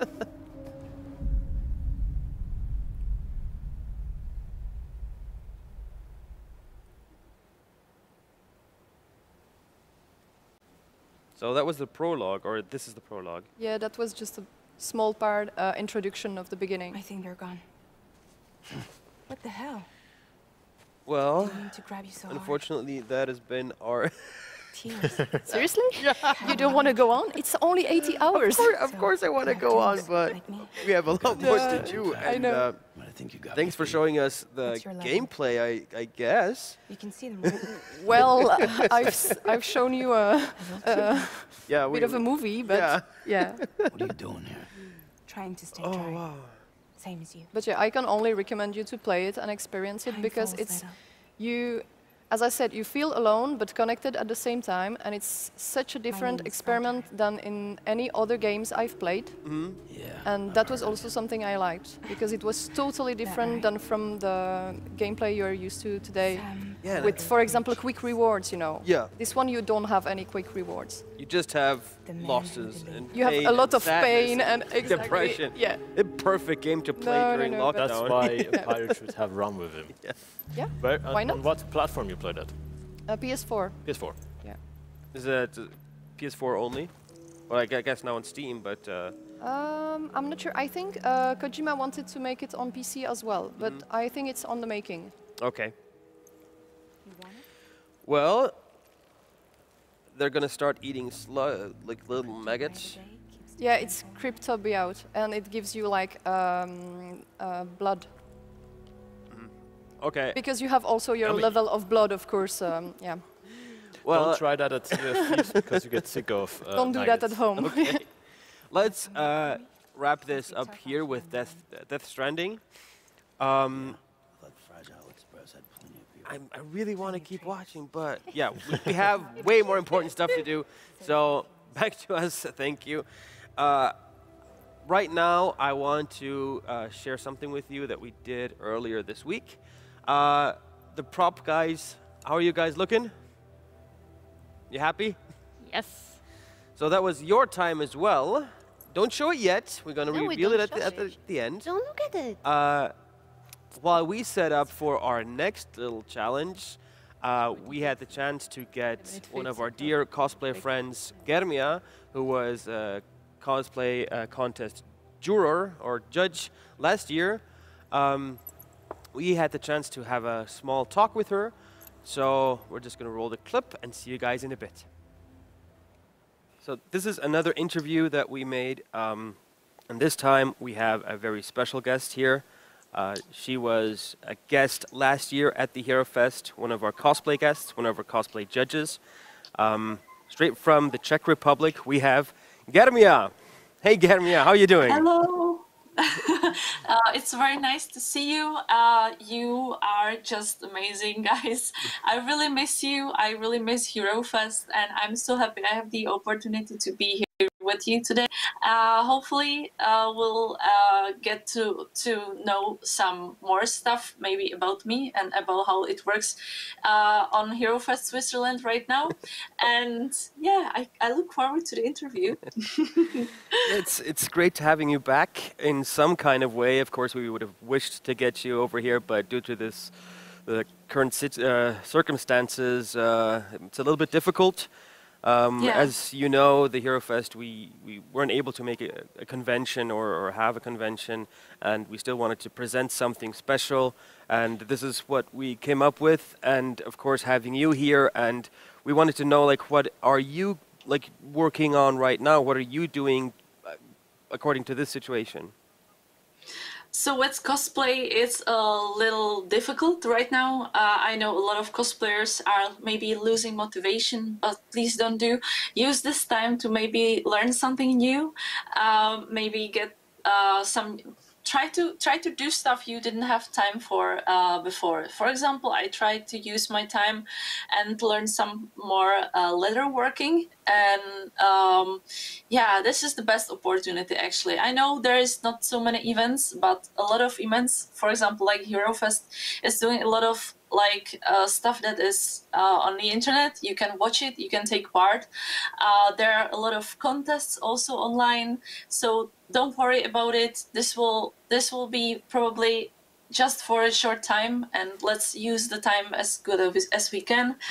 I'm working on some projects too. It's going really slowly, but I'm looking forward to present it to you in future. Yeah, we're super excited about leatherworking. So you're famous for doing these badass women and these incredibly large cosplays and very detailed, and that's like something completely new for you instead of foam and warbin and these thermoplastics. How do you feel people will react when they see you, starting with something new? Do you think there's pressure involved that people expect you to be as great with leather as well? There is a little bit pressure there, but still I really enjoy to learn new techniques, and I always try to make something new on each of my costumes. So it's nothing like really nerve-wracking for me. I think it's a good thing to learn as much as you can, especially with cosplay, because you can really combine so many great techniques together, and there are so many types of cosplayers. Actually, I've met so many talented people on Herofest Switzerland, for example, people who are like specializing with in leatherworking, people who are specializing in doing like geometrical plastic stuff, which is like super awesome, like there are so many types of cosplayers who do stuff like this, and like widening the stuff you can do just benefits the costumes, and it's actually, we say the more languages you know, the more times you are a person, something like this. And I think that's actually working in cosplay world too. The more techniques you know, the better cosplayer you are. Yeah. That's actually true, and we have we were lucky enough to have 4 new cosplay judges this year. We have on Friday we have the cosplay judges just being here as guests and doing some crazy stuff in more like a casual venue, and do some prop building with scrappy items and show that we can do the cosplayers can do anything with trash basically. And oh yeah. on Saturday we have the cosplay contest, or actually we have 2 cosplay contests this year. We have a digital version where people could send in their videos, and we also have a physical one. And of course we took all the precautions, and we have made a pre-selection with 8 cosplay contestants that can come here on our beautiful stage and have their performance, have their music, and have them be judged with our judges that are here, of course, with social distancing, but still giving them a chance to, be able to cosplay, to perform, to show not just their crafting skills, but also their performance. And I've also seen a lot on social media, like TikTok and Instagram, how cosplayers started to, use those platforms more. Have you seen that as well? Yes, and I really like it, but just returning to the cosplay contest you were talking about, I appreciate it so much because we as a cosplayers, we really need opportunities to show our work, to present it, to play, as you told me, because it's really important in those times when you're working on a costume and you don't have a place to present it. It can be a little like a weird feeling. It can be demotivating people. So it's really great that you offered an opportunity for people to show their work out, and I really appreciate it. And if you don't have such opportunity, guys, like cosplayers, I can understand it can be hard, but there are a lot of platforms, for example the TikTok, as you told us, where you can present your work, and feel free to use it. There is so much to gain. There's so many new people to actually see cosplay and maybe join our cosplay family. Please use every opportunity you have. And now, before we come to the end of our conversation already, unfortunately, but just how do you wish it could be next year? Like, kind of realistically, but how would you hope it could be next year? I'm hoping for some cure to come, to be honest. So we have everything we had like a year before. I don't know if it's realistic or not. If that doesn't happen, let's wish each other not stop working, to just find your time and opportunity to do cosplay. Still, we have a lot of places where to present it, and a lot of conventions like Herofest who offers the opportunity to show your work. So don't lose those opportunities.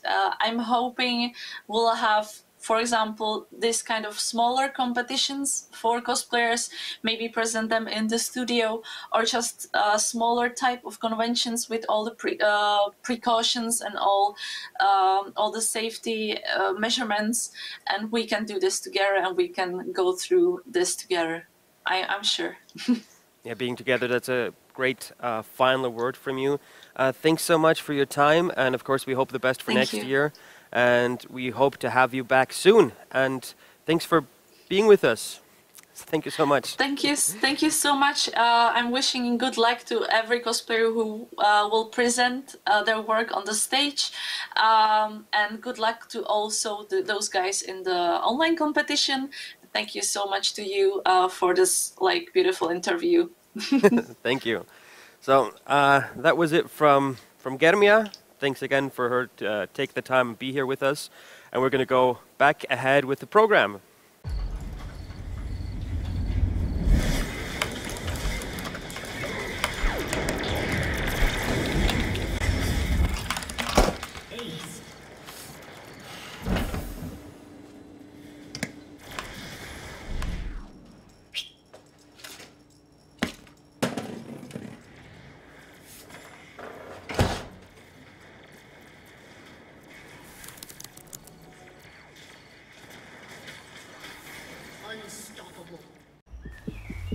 Das gute Gefühl, wenn du bereit bist. Schon bereit, immer noch bereit. Bereit. Bereit aufzustehen. Den Mut zusammenzunehmen und fest daran zu glauben. Weil heute ist dein Tag. Mein erster Schultag. Bereit, sich zu beweisen. Ich kann das. Bereit für den nächsten Schritt. Für neue Projekte. Und die Möglichkeiten der vernetzten Welt. Darum reden wir mit unseren Kunden nicht einfach über Technik, sondern sagen ihnen, was sie davon haben. Darum sind wir da oben. Auch in einem Bergdörfli. Mitten drinnen und auch da unten. Damit die Schweiz bereit ist. Damit Sie bereit sind. Bereit fürs Leben. Hey, welcome back. Hello. As you can see, yeah, that was a nice wide shot from our beautiful stage here at Herofest 2020.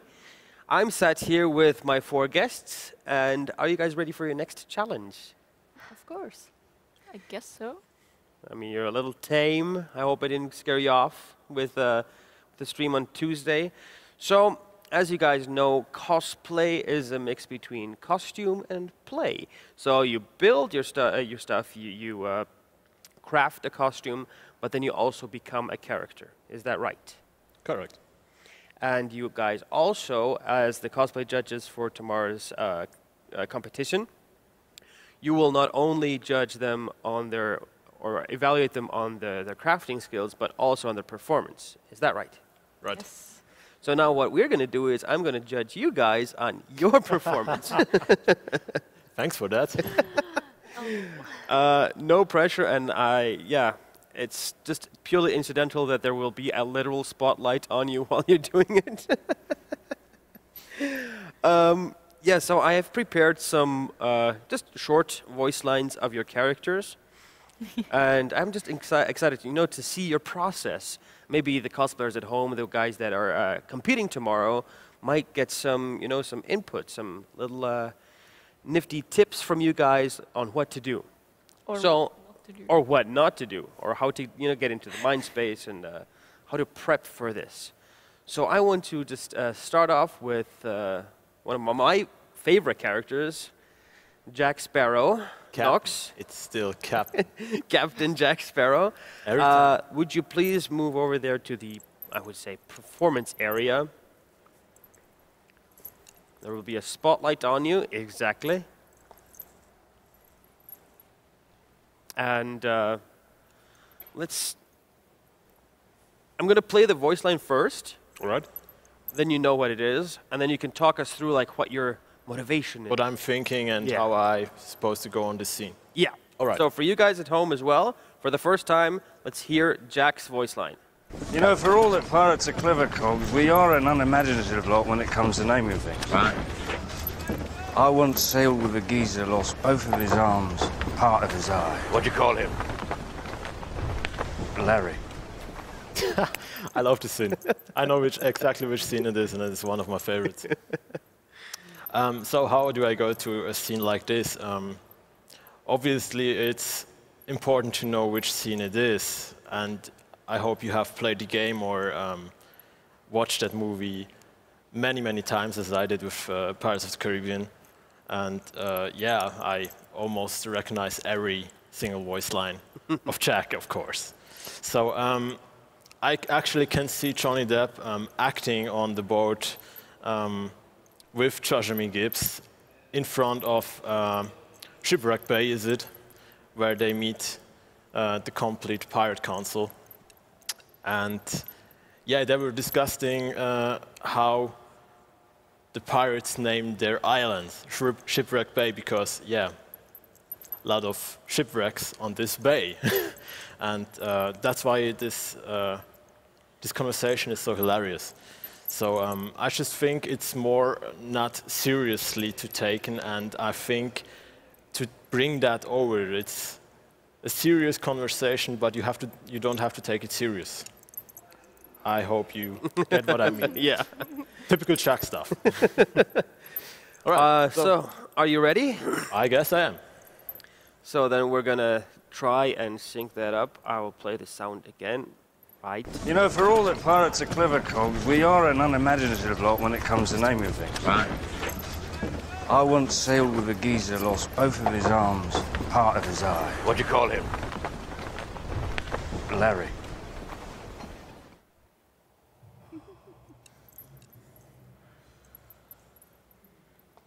That was really good. That was Thank you very much.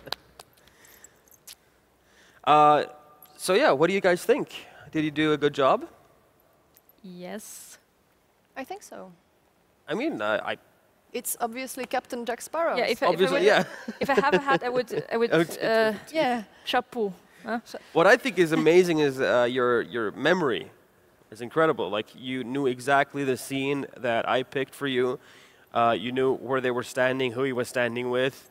As you can see, I mean, as a cosplayer, that is probably the highest level that you can go to. So then, why don't you please take a seat? Thanks. You're done for this minute, or this moment. Next up, I have Arthas, the Lich King, in a very chill outfit, though. Are you prepared to do something? I guess not, but I have to. Well, yeah, I put you guys in the spot. It's peer pressure. Yeah, okay. So yeah, why don't you go over to the performance area. And as I did before, I will show you a short voice line. Okay.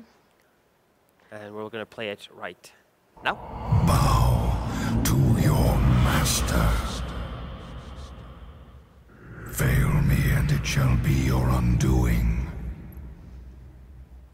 Succeed and even greater power shall be yours.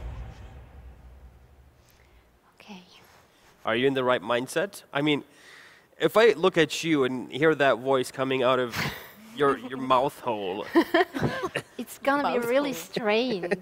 It's gonna be strange to hear me like that, but yeah, I guess it's Arthas, so if you don't want to do it, then you shouldn't do a gender band cosplay. So yeah. It's okay. But either way, I'm sure it's going to be terrifying. I saw you mad once, and I don't want to see you ever again. You're just too lovely. It just doesn't work. Okay, then let's. Are you ready to perform your voice line? Yeah, I'm just gonna. You're just gonna wing it. Do it. Okay, then we're gonna play the line now. Bow to your master.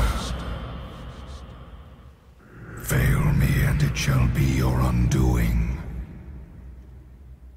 Succeed and even greater power shall be yours. Wonderful. I mean, it helps with the white hair and the outfit. Of course, you can sit down as well.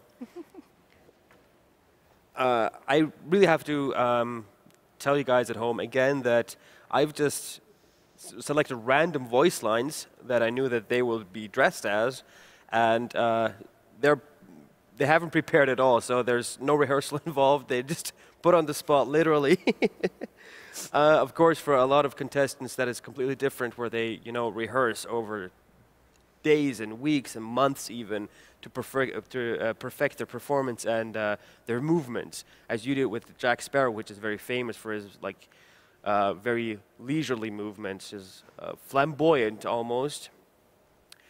So now I have dear Sif as Ciri from The Witcher. Yes. Which has been, I'm really excited for The Witcher TV show to actually show us Ciri when she's grown up. Yeah, me too. She's I'm also excited to see what they will do in season 2 with everything. Everything. Yeah. Okay, well, why don't you stand over to the performance area? Of course, of course. Super excited to see if you... I mean, I gotta be fair. This voice line is not from a cutscene. Okay. I don't know every lines of the game, but... No, to give you a little bit of context, it's in a moment of the game where you play as... It's in Witcher 3, of course, where you play in the moment of the game where you're in a tavern and Ciri meets her friend, and when they leave, Geralt kind of got cock-blocked by Ciri. Oh. So, just to get you in the mindset. Okay, yeah, perfect. It's on. Okay, let's play the clip once for you to know which it is. So, your friend, B. What about her? Nothing. Seems nice. Geralt, you're terrible. What'd I say? Okay. Yeah, okay. Okay. I mean, easy enough. Part words in a dialogue. So, how do you get into this mindset now? It's very easy because, like, Geralt, he loves women, and Ciri is like, oh, dude, come on, again. So it's really easy to be on the character, It's probably relatable as well, right? Yes. It is. Okay, then I think we have the voice line prepared, so let's give it a shot. So, your friend, B. What about her? Nothing. Seems nice. Geralt, you're terrible. What'd I say? I think the rolling the eyes really sells it. Thanks. As you know, this is a big part of the cosplay performance, of course, is trying to bring these characters alive. And as I can see that most of you just try to incorporate as much of the character, of their mannerisms as possible, instead of trying to copy how the scene would play out, as you did before, Tanya, right? So now we finally come to you, Hamila, as Hippolyta, which was, as a fun fact, not quite easy to get voice lines from her because she's very strict in how much she says. She answers in one-syllable answers or one-syllable words. I mean, it's a true queen. Yeah. So I don't have to talk much. Exactly. People will do it. So now I'm excited if you know this scene. Why don't you head over to the performance area?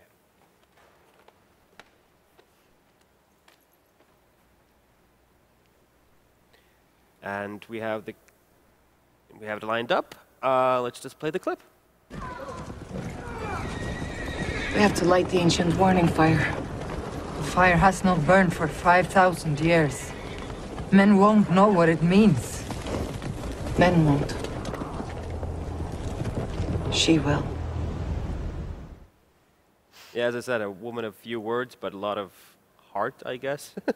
Yeah, I think that makes it even harder to play because she's not that that big as a Jackie or something. She's like more a smaller role. So actually, when I was on stage, it was really hard to really find something. I have to admit, but I mean, it's a queen, so she just has to be there. I mean, you really pull off the look and the grace and the movements, but now I want to see if you can pull off the voice lines. Hello. Are you ready? No. Right. Okay, then let's give it a shot. We have to light the ancient warning fire. The fire has not burned for 5,000 years. Men won't know what it means. Men won't. She will. Oh, I was too fast. But you know that happens because you just literally heard it for the first time. I was like, it has to come. It has to come. Yeah. Thanks so much for your effort. Why don't you come and sit down again? I mean, as if that wasn't terrible enough of me to do that, like just play random voice lines and have you act them out for my pure entertainment. You're evil. I might have added some new voice lines to the playlist. Thank you. And when do we torture you? Yeah. Where's this part? I guess he's paying the rum afterwards. Yeah. Oh, yeah. Maybe that's a good deal. I mean, you guys are going to be here tomorrow as well. Yeah, sure. So I'm just afraid of what's going to happen to me tomorrow. Oh, I remember. Okay. I remember a lot of people wanting to like kill you on the stage. Oh yeah.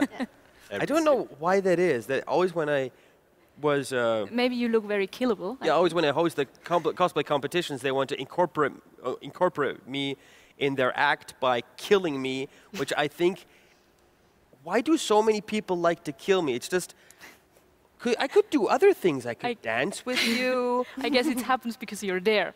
Yeah, well, it's just my pure aura, my aura of like, I just want to see what happens if I put a knife in this person, just stab. So, yeah, let's go back to the voice challenges. You guys almost tried to trick me and get me out of this, but no, we're going to do this.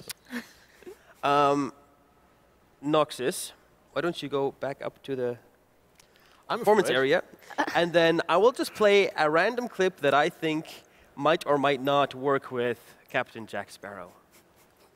You ready? We'll find out. We're going to listen to it, and then you can all right, try to prepare it. Okay. Remember, with great power comes great responsibility. It's Uncle Ben. Yep. All right. All right, how do I set that up?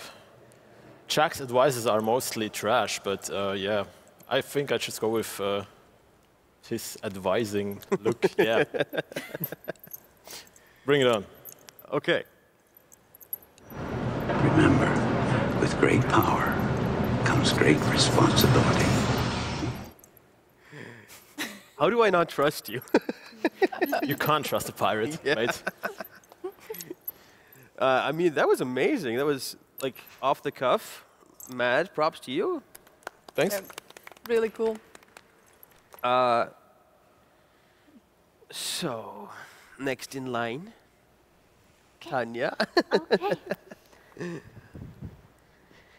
I mean, it was kind of hard to find something that would be funny with Arthas, but I mean, let's just try this one out, okay? I used to be an adventurer like you. Then I took an arrow in the knee. I think a lot of people know this voice line. You think so? I just like the image of Arthas with an actual arrow in his knee. Like, I can't be a Lichkin anymore. Like, are you? Okay. You want to do this? Yes, I'm just gonna do. I mean, at least I took a female voice this time, right? Yeah, it's perfect. Okay. So I don't look so strange. Okay, it's good. So evil. Yeah. Okay, you ready? Okay. Yes. Let's do this. I used to be an adventurer like you. Then I took an arrow in the knee.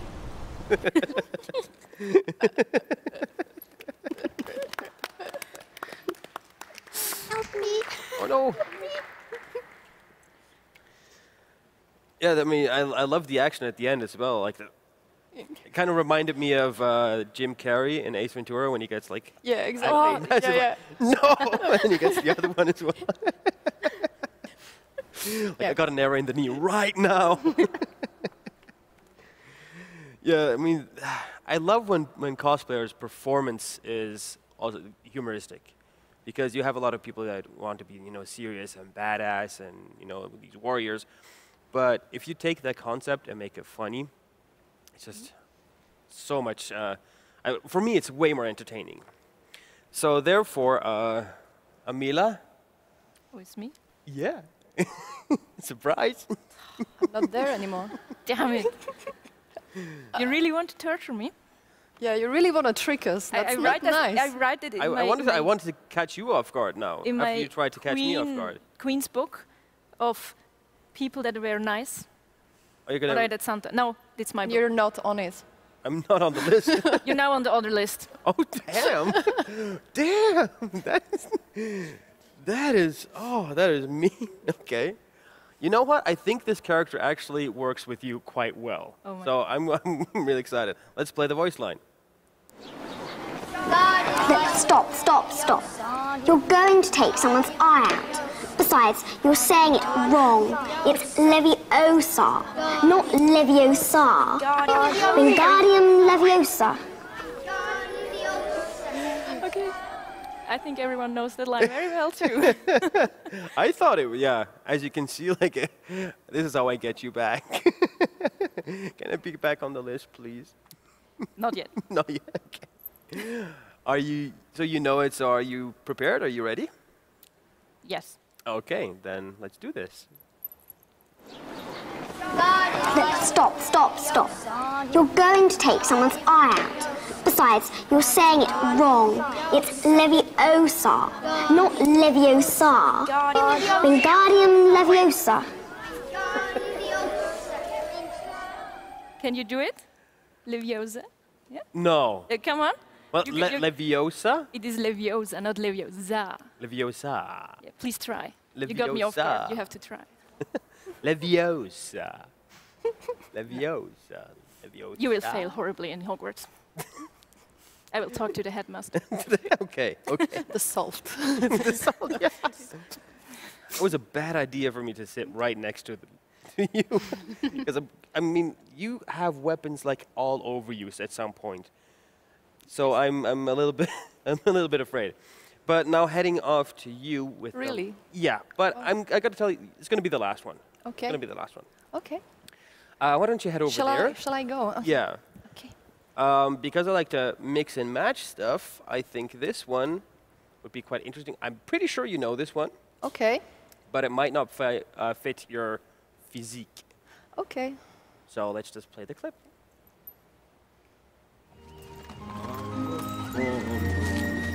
You're late.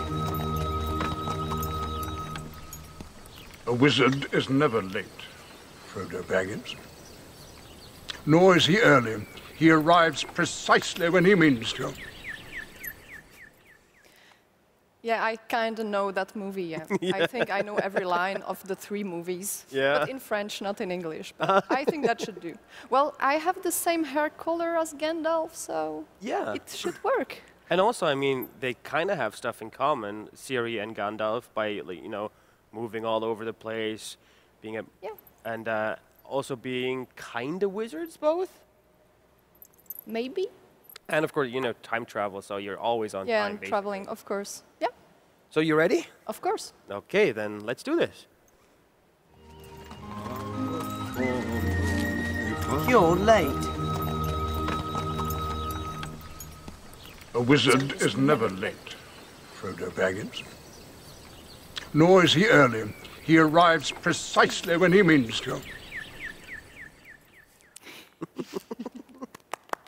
I love the facial expression as Yes. well. I tried. Yeah, thank you guys so much Is it for... okay to say you looked old? Well, like wise old. Time, yes. Yeah, wisdomous. Yeah. With a nice thing. Because it was on purpose.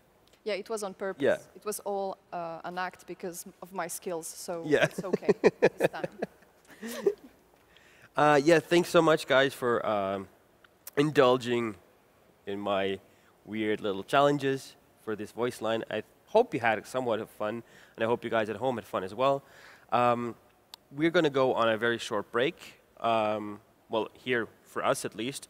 You guys at home are going to see another pre-recorded interview that we did earlier this week with some other cosplay guests that we had previously at Herofest, when it was actually called Swiss Toy Digital, before it became the Herofest. Some of you, or I think most of you, know them. It's from St. Petersburg, Narga and Aoki, which I miss dearly, and I was so happy to do this interview. So, guys, I want to share this with you, and we'll be back after the interview.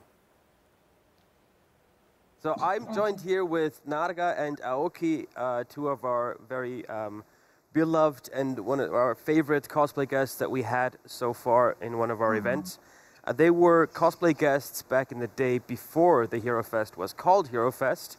So back in the day when we actually had really nice conventions compared to this year where we are just a digital show. So I'm joined here with Narga and Aoki. How have you guys been? How are you doing? Hi everyone. Well, pretty different, but I think we can handle everything. So.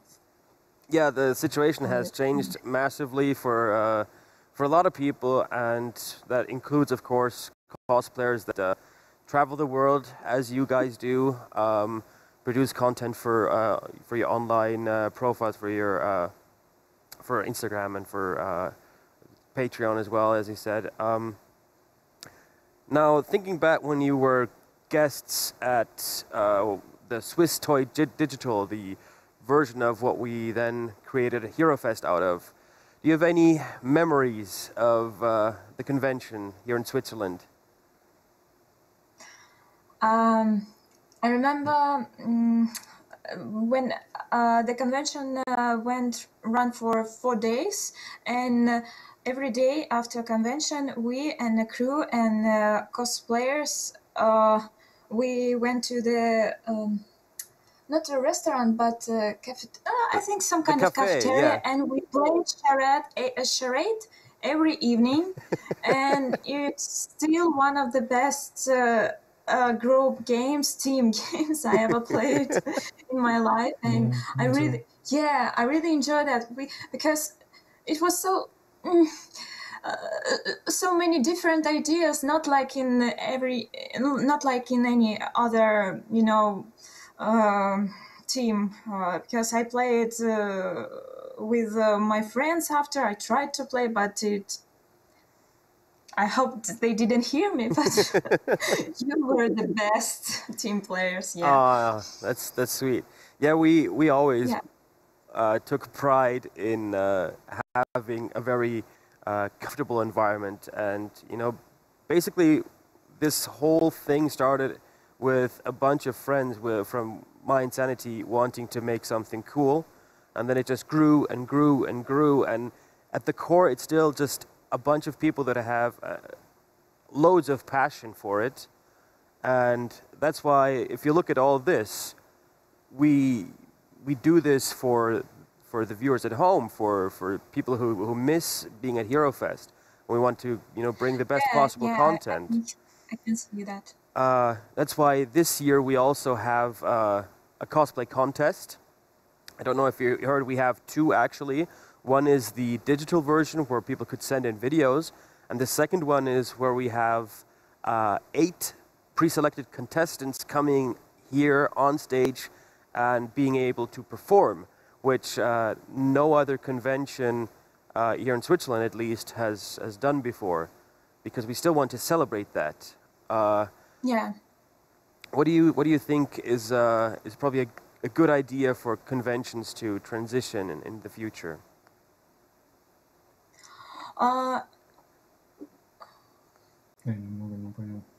Про онлайн-контест. Это отличный вариант, на самом деле. Скажи то же самое сначала. That's a good idea, I think, Yeah, because people miss too much the real conventions, and this is right decision to make it. For available to everyone. Yeah. And not only because of that, and because sometimes people can't travel too far, even when the borders between countries open.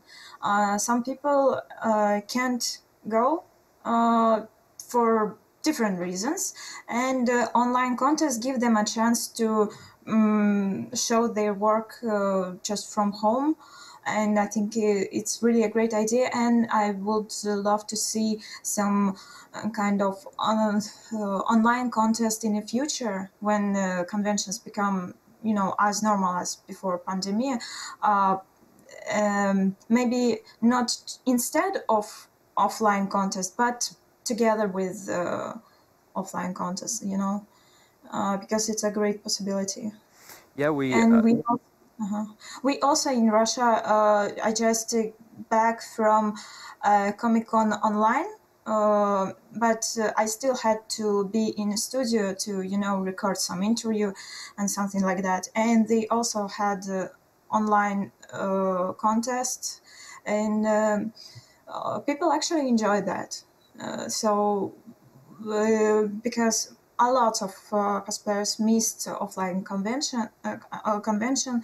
Well, I tried to, take a break to, when I can't do about, situation worldwide, I'm trying to adjust my lifestyle and, as far as I can't do without that, I try to focus on my online content.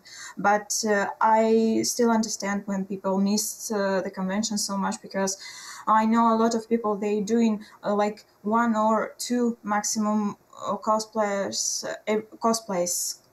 costumes every year, and every year they travel to like 1 or 2 conventions, and when there are no conventions, they have no reason to start these costumes, to finish these costumes. And now at least they have this reason. And this is good. Yeah.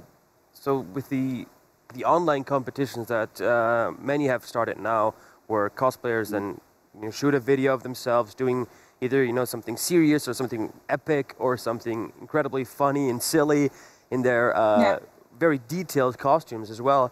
It really puts the performance aspect a lot more into consideration, which I believe in the past couple of years has only been touched upon by a lot of competitions, where it was more about the crafting skills and how well it was made, but then actually the play part of cosplay has been a little bit undervalued.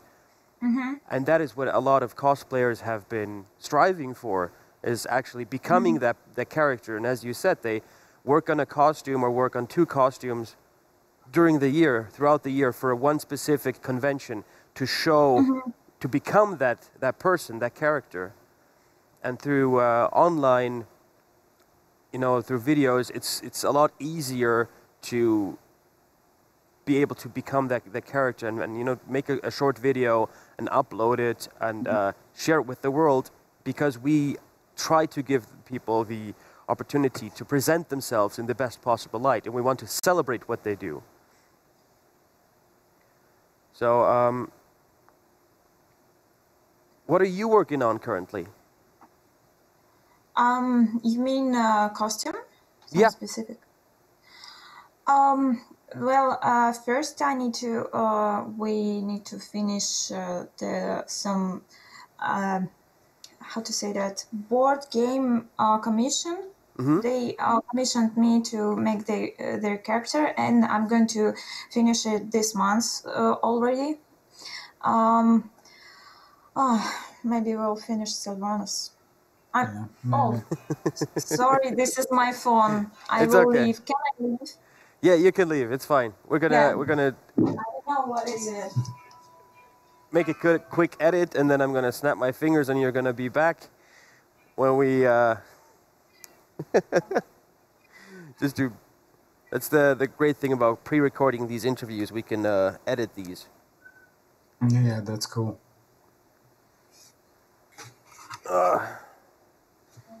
I really missed you guys. It's been so long. I miss you too. The games will always be remembered fondly. So you're in St. Petersburg or in Moscow? St. Petersburg, Я right? в Санкт-Петербурге. Очередные банковские подтверждения операции. Понятно. Some telephone spam again. I hate it. I always get excited that somebody wants to talk to me, and then it's just a telemarketer. And it's like a security from the bank. Oh yeah. Yeah, it became so popular in pandemic. I hate it so much, and I tried to upload, spam filter like that, but seems it didn't work with that. Okay. Yeah. Okay, then. So back to the question. Hold on. What Wait. I want to snap my fingers, and then we can edit. So, yeah. Okay. As you try if that works, and then you can just keep on. And Narga is back. Hi. Yeah. So right now we are working on some commission by board game developers, I think, and I hope to see the result this month or next month, maximum, I hope. And maybe we'll finish Sylvanas. Can we? I actually... I'm not sure. Well, I started her 2 years ago, and I still can't finish her, not because I've been working all these 2 years on this costume, and but because, I always postpone her. Like, I did something for like 2 days, and then I postpone it for 2 months, and then back after 2 months, and then again. And now even Blizzard... changed the costume of Sylvanas. So now I'm doing not current version of her, which is, I don't know, good or bad. Well, it's actually doesn't matter for the cosplayer because I can do whatever version I want, but still it's not, so actual, and it feels weird a little bit. But I don't want to, just throw in trash all the works I've done, but still there is a lot of work to do if I want to make it as good as I want to see. Yeah, and it's really not because it's like hard techniques, not really, but I just don't feel inspired so much. And also I really want to do other costumes and work on Aoki's next project, because he didn't have new for a while, and I really want to do Witcher more, and for Aoki again, not Geralt, but interesting character from the Witcher gaming series. Yeah, and you're not able to spoil anything yet? Well, I am available. It's not commission or something. I just don't want to, promise so much. Yeah, because as you mentioned, there's changes can happen, as we saw with the current situation. We all had different plans for this year. Stuff happens, and you have to change plans. And same goes for crafting or creating new costumes. Is you want to do something, but then something else comes up, or you have another opportunity. Yeah, that happens all the time. But I hope for the next year, when conventions starting back to normal, I hope we'll have a bunch of costumes to choose to, present on the convention to be a guest, because we started to focus on, maybe small costumes, maybe like remake older ones to make a new photo shoot for them. More fabric costumes. Yeah, more fabric costumes, and I did some original design the months ago, so I now have a bunch of different costumes to choose, and this is a good thing in being stuck without convention. So we already have to come to the end of our interview, unfortunately, but it was, of course... Already? Oh, I just started talking. I know. We have a lot to go through in our short time where we have this stage, and we like when the guys at home are going to see this video, we're going to have on Friday evening the cosplay challenge, where we have our 4 cosplay guests, the judges for Saturday here, that will do, you know, just play video games, build some props on stream, and then on Saturday we're probably going to show this video again for the cosplay competition, while the judging is happening backstage. Probably we'll figure that out. But it was a huge pleasure to see you guys again, and we hope to get you guys back as soon as possible, as soon as it's as we can, because we miss you guys and we love you guys. And yeah, we love you too so much. We still have the badges from the the badges. Oh, well, we hope that you guys can get a Herofest badge really, really soon. Oh, okay. Yes. So take care, guys. It was lovely to see you guys again, and we're gonna head back to our regular program. Thank you. Thank you. Be safe. You too.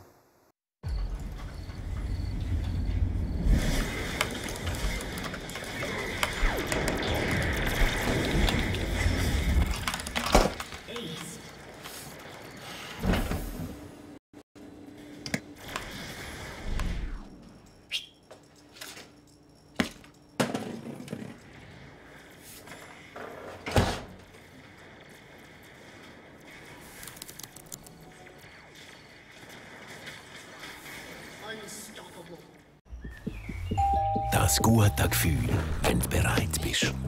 Schuhbereit, immer noch bereit. Bereit. Bereit aufzustehen. Den Mut zusammenzunehmen und... Hast du daran zu glauben? Weil heute ist dein Tag. Mein erster Schultag. Bereit, sich zu beweisen. Ich kann das. Bereit für den nächsten Schritt. Für neue Projekte. Und die Möglichkeiten von der vernetzten Welt. Darum reden wir mit unseren Kunden nicht einfach über Technik, sondern sagen ihnen, was sie davon haben. Darum sind wir da oben. Auch in einem Bergdörfli? Mitten drinnen und auch da unten. Damit die Schweiz bereit ist. Damit Sie bereit sind. Bereit fürs Leben. We got some. Hello and welcome back after that interview. You saw we had a little slip up, but just ignore it. I'm here at the prop desk with our 2 dearest friends, Sif and Noxus. Are you guys ready for your part of the prop challenge? We'll find out. Well, yeah. So we replenished some of the things that got used. There's a lot you already kind of put your eyes on, so I'm really excited. I'm going to let you guys to it. And head on over to my other dear guests who are ready to play some video games. See you guys later. See you later. Yeah. Okay. Right, let's start. Okay. I guess we can combine stuff like this. Yeah. So, I'm here and I'm ready. I'm seated. I'm cool. comfy. Okay. You can put Now, like 3 of them. let's go back to our little segment. Of course, I have here Tanya Sofia de Andrade, who, interestingly enough, that's not a cosplay name, right? It's not my cosplay. Sorry, I have a problem with the The in-ear. Yes. Yeah. Okay, you can ask again, please. So yeah, Tanya Sofia de Andrade, that's not actually a cosplay name, right? That's No, it's my real name. And only now I think so, maybe it should be better if I should have chosen a cosplay name, because it's kind of difficult for the people. Like, hey, I want to follow you. What's your Instagram account, for example? And Tanya de Andrade. And what? So sorry, I'm here. Take my card. So yeah, and then we have Amila as well here as Hippolyta. Yes. So from now on, I'm going to refer to you guys as your characters, because that makes it a lot more fun. So we have Arthas, quite a beautiful, happy version of Arthas. And we have pretty stoic and strong female, and Hippolyta. Also very happy. Yeah, but I still think you're gonna kill me sooner or later. So yeah, you guys brought your favorite games with you today, and I want to share with your viewers at home. First off, I want to see what Hippolyta likes to play in her free time. Well, I brought the Ring Fit. Because as an Amazon, you don't have that much time to play. Yeah. You have to train. So why not I mean, you can do it both at the same time. So yeah, for those who don't know what the Ring Fit is, would you please take your controller? I think I have to put it on first. Oh, put it on first. Oh. So yeah, I'm gonna explain this while you mount the controller. Well, this is really weird to say. So basically, you have I think it's like this, right? With this on top. So you have this ring that you put a part of the Nintendo controller onto. Is that right? Yes. And then the other one is very nicely, I mean, the armor, you see, it works. Yeah, it works with armor. That's great. Yes. I hope I put it right. Okay. Okay, so take us through it. So what is this game actually about? So it actually is about training. Mm-hmm. So we'll start with a warm-up, a little jogging. But we have to choose where I have to run. Let's take one that is not too long. 2 minutes? 2 minutes. We start with easy. Okay. Easy 2-minute jog while wearing armor in a highly lit studio where it's felt like it's almost I need plenty of room to move. Okay. So let me move the chair. watch out. Maybe I will hit you. Maybe. Maybe. Totally not on purpose as well, right? Definitely not. Definitely. So. Oh, there will be stretching involved. I'm not sure. All right, let's go. I'm very fast, as you can see. Yeah. Why would people do this for fun, though? I don't know. But it looks nice. I mean, when the weather outside or when we have like a lockdown, I can shoot with my ring. Ah. Left or right. But I have to choke. I have to choke. A great form. Gotta go fast. I mean, yeah, it makes a lot of sense to do this, like during lockdown. Yeah, I mean, during lockdown when you can't go out, you can just jog inside, doing Amazon skills training. Maybe I hope they will do like Doing good. bow and arrow stuff. Yeah. Well, it's hard to talk and run, but I mean, as a queen, you have to do everything. Nice, you got a nice. Oh, watch your step. Oh. Try pointing me downward. Jumping. Oh. Very, very important. Oh, I missed that one. Would you do this, Arthas? No. No. I have invincible. Sorry. And I have invincible. Oh, stairs, stairs, stairs. Oh, stairs. Yeah, good thing my armor is very comfortable. Yeah. I mean, the movements in some costumes that you guys make is just amazing. Yeah, I mean, I can actually ride with my costume, so... Right on your horsey, right? Yes, on my horse. I don't believe that people do this for fun. I mean, I guess you can work out while still playing a video game and have some... Yep. I want to show you the other. Okay. Gets boring, I guess. I would be exhausted. I'm now very warm. Huh? I'm No, you're warm. ready for... okay, ready for some... other challenges now. So, I mean, this is now the fun part. Okay. You can actually... Oh, these are like mini games. Mini games. Ah.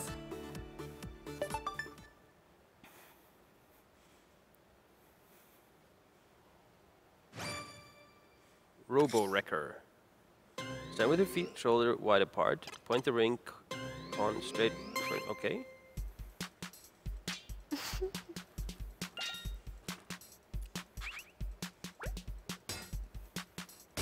Yeah, you have to like hit the robots. Oh, I see. I mean, it's very important for core strength. Yeah. You have to like fight, you know. Punch robots. Yes. Ready? Who doesn't want to punch robots? Yeah. Oh, this is about points. This is the fun part, you see? Yeah. I just imagine how I will punch you. Double punch. Double punch. Oh, oh, oh. This could work as an esport. This would be the actual sport, I guess, in esports. No offense, take. Give. It really looks fun. So you would want to try that? That one I would. But the jogging part, no. Yeah, the jogging part was just for warm-ups. Oh, okay. 4,900 points. Best is 9,900 points. Yeah, I mean, it's okay, but talking, explaining, and Yeah, of course. knowing what to do Yeah. is not that easy. Queens don't multitask. They only give orders. I mean, this is way more, I think, way more fun than, what was it, the Wii board thingy? Oh, where everyone throw the Yeah, thing in the yeah. TV? Yeah, I think The- that's very what is it, fun. Wii Because actually you remote? have like to use strength, not only. Yeah. I remember there you had the device in the hand, Mhm. and for jogging you just have to do like Oh, yeah. just shake it. This, please don't. Please don't. People are going to gift that. Yeah. So, then every mini game is going to... No. Are we good? Huh? Are we good? Do you want Not to try? Amazon Sports. No. No. This Okay. is how we get the nice muscles. The nice muscles. Let me just try and look at this. So, now basically... Oh, I need this as well? Yes. Okay, okay. I'm not going to do the jogging thing, Oh, you know? you're gonna do the jogging? No. Yes, yes you do. I I will show you. Look. No. I want to do a mini game where I don't. Oops. Updating rankings. You went up in a rank. Let's hope so. So I saw you can shoot air bubbles with this. No, I want to. You have to Oh yeah. squeeze. Squeeze the button. Okay. So what would you recommend from these games? I'd say squattery wheel. Sounds awesome. Which one? Squattery wheel? Okay, okay. I have no idea what it is, but do it. Let's just try this. Okay. Routine is the most important thing. Yeah, I mean, when you want to be like an Amazon, you have to train every day Okay. very hard. Oh no. Okay. More. And you Oh, have to squeeze. bend your knees. Okay. Bend your knees. We know that Okay. I'm doing way too much. Wait. Yeah. you have to get up. Okay. Not only okay. only the. Okay. I have to match the example. Yes. Yeah. Okay. Okay. Go! This is multitasking too. Pressing and moving. Yeah. Oh. Like. Oof. Oh. This is not. This is. Wait. How do I? Oh, I just. Oh, okay. Okay. Wait. Oh, I get it. I don't have to keep pressing. I can just do little bits. Oh, a little more, a little lower, lower. Yeah, there. This is a lot of fun, actually. Yeah, you see? I mean, training can be fun. Wait, but what if it's just a lot smaller than it should be? It's just you have too much to. I kind of feel like if I do it slow, it looks Harder. like I'm taking a dump. Yeah, well, when you think about it, it is a squatting game. Yeah. Well, I'm not really doing squats, though. You didn't do it. I mean, yeah.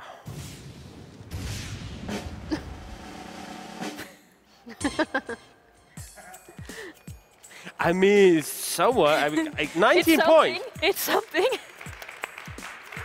I mean, for you guys at home, I know that I only scored 19 points, and our dear lead production manager here has 72 points, but that was 178 days ago. It's definitely not. Don't record. No, nobody wants to see that. Let's retry. I want to do this again. Oh, that's easier. Yeah. Can we have like one that is just empty, like nothing? Ready? Okay. Go! Start in the middle. Okay. That's a little bit.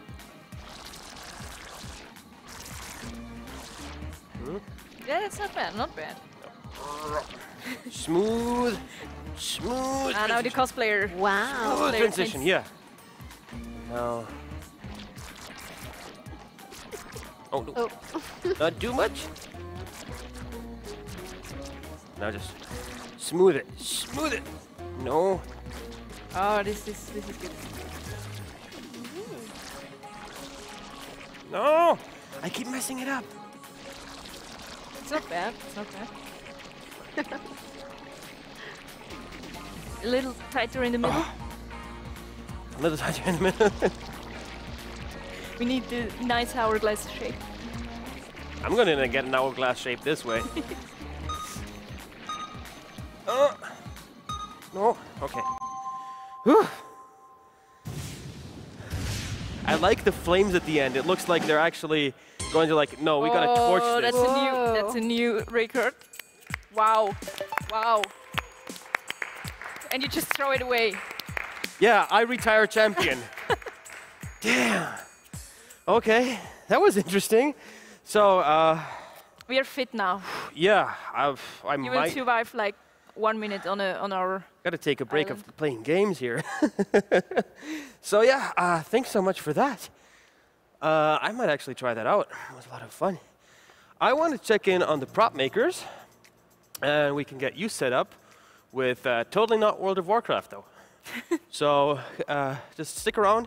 I'm gonna check in with the prop makers, and then we'll be right back.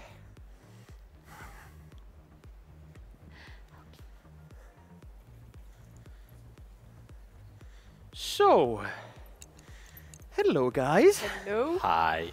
How have you been doing? Great. Just gotta catch my breath. Oof, that was. Thank you.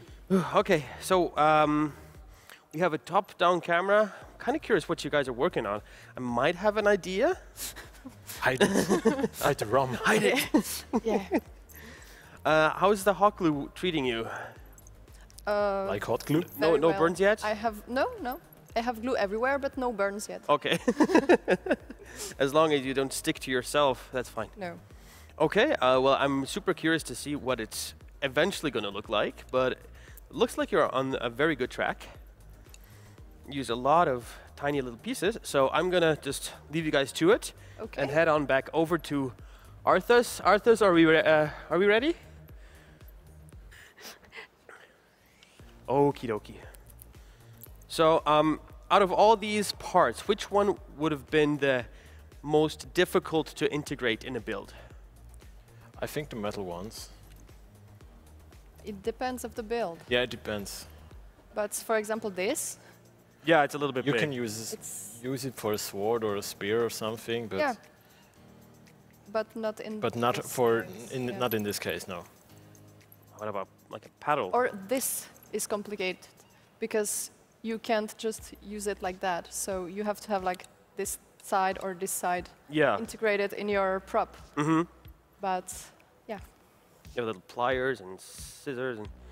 Oh yeah, and something that we didn't mention before, you have actual LEDs here as well. Well, not actual LEDs, but We dollar store lights. Maybe we can use it. Maybe we can use it. Yeah. We'll find out. We'll find out. Because it's one of those bottle LED light chains that you can just plug in, have little batteries in it. It's not the greatest, but it's, I mean, it's something. For a prop that will eventually cost you about 3 Swiss francs, it's not bad. Yeah. That's for sure. Yeah. So, trying to check in. Do you Have need more? one more. And one blue. Good. Then I'm gonna leave you guys to it and head back to Arthas and see what they are playing. So, back to you guys. Hello. I'm doing way more sports today than I've done in the past 2 weeks. Just running from stage to stage. You don't even know how big this stage is, by the way.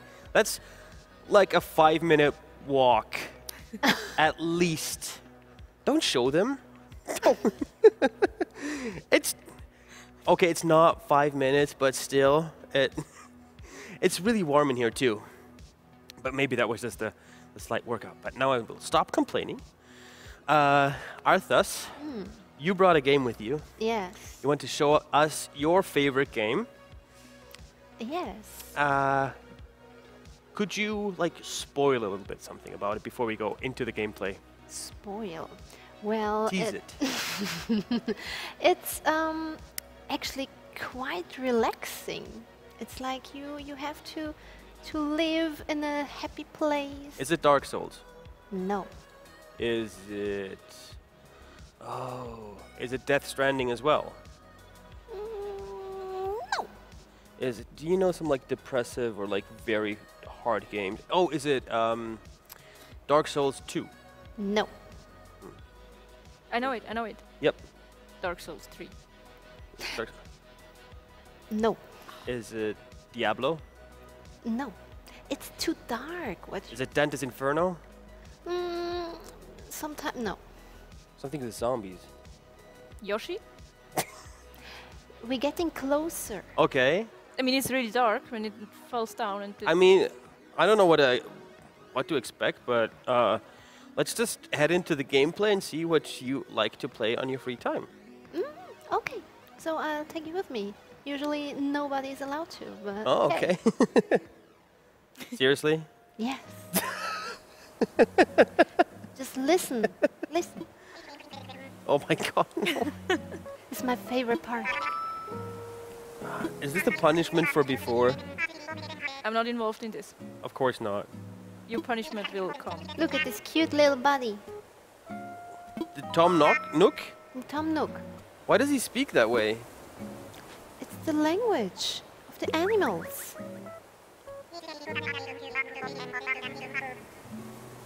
Baumfrucht. Okay, so what is this game about? You have an island, and you live there. You farm lots of things. You plant trees. You plant flowers. Plant bushes. Palm Can't you just trees. do that at home? What at home? At my home. Yeah, You know plant, my where castle. plant trees. Do you know where? Well, we're not going to tell anybody.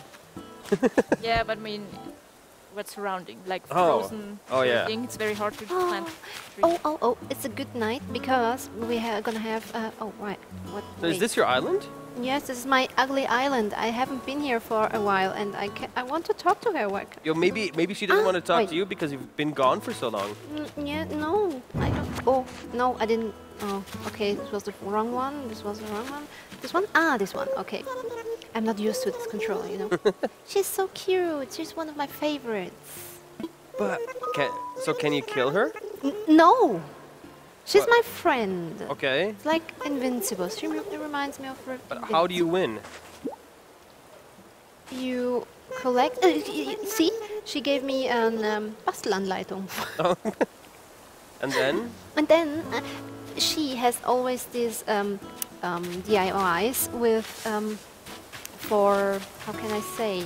You watch the stars and you wait for shooting stars. Mm-hmm. And wait, maybe here.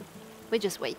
And if I catch a shooting star, I can make a wish, and this shooting star will fall onto my island, and then I can collect the star. No, not that bad. It's quite peaceful here. You see. I don't. But why would you want to play this though? It's Is it like the complete opposite of like what I'm Arthas is? surrounded the whole day by stupid people. By who- death and decay? Yes. Zombies. Zombies, and There's they no don't have brain or- much not a lot of brain. brain around. Yes. And so sometimes I'm just here on my island, plant some trees, And just relaxing. and relax and collect some shells. So, but what do you do then? Well, I saw you had like a recipe or something, or a Yes. blueprint. I guess you can tell. You can say it's a recipe. Yes, that describes. Oh! Here another one.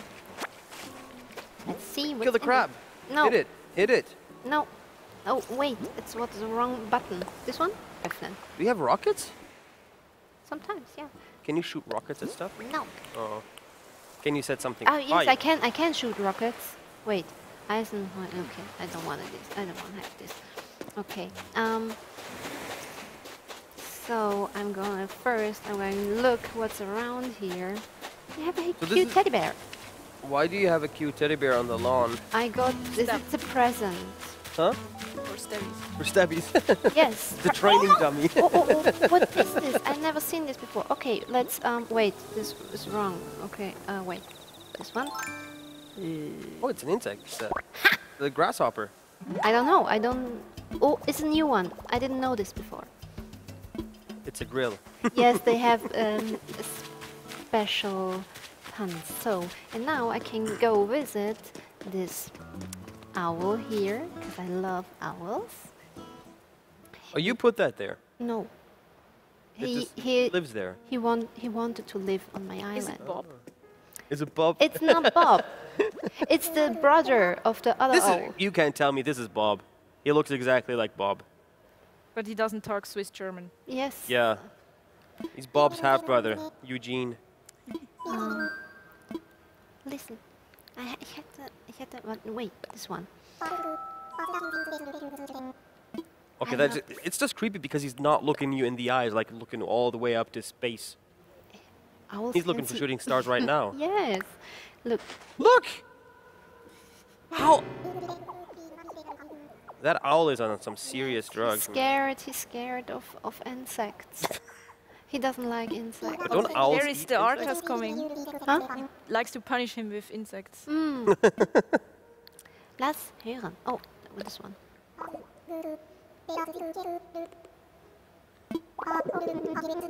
It's very chill. So you found a grasshopper Yes. that you've never seen before. Yes, and that's why I bring it to him, because he has a museum here.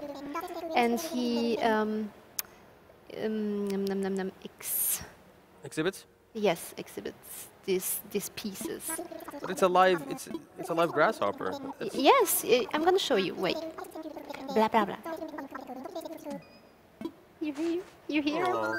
He's so cute. He's so cute. No, I wonder how that voice acting session would have went. Yes, but sometimes it's creepy, but sometimes you even understand without reading. Seriously? Yes. So you play a lot of... Yeah, I haven't been here for a long time now. But you see, that's all my pieces I collected. But during quarantine, it was a lot my free time. Yeah, I heard it was an incredibly well-selling game. Yes. I think it just came out during quarantine. Is that right? Yes, that's right. And my friend wanted to have one. I don't have friends, but some people I sometimes refer as a friend wanted a Switch because she didn't have a Switch. Mm-hmm. And it said she would receive it in a month. Mm-hmm. She never received it. So, yeah, no Animal Crossing for her. But I'm gonna show you the better part of the museum. I mean, I like was it woolly mammoth or an elephant? Did you find that? Yes, I found it on my island. There's everything here. A massive elephant. Carry it in your bag. I bring it. Yes, I bring it to the owl. That's a nice bag. Where can you buy it? This one, it was a gift from my mother. Oh.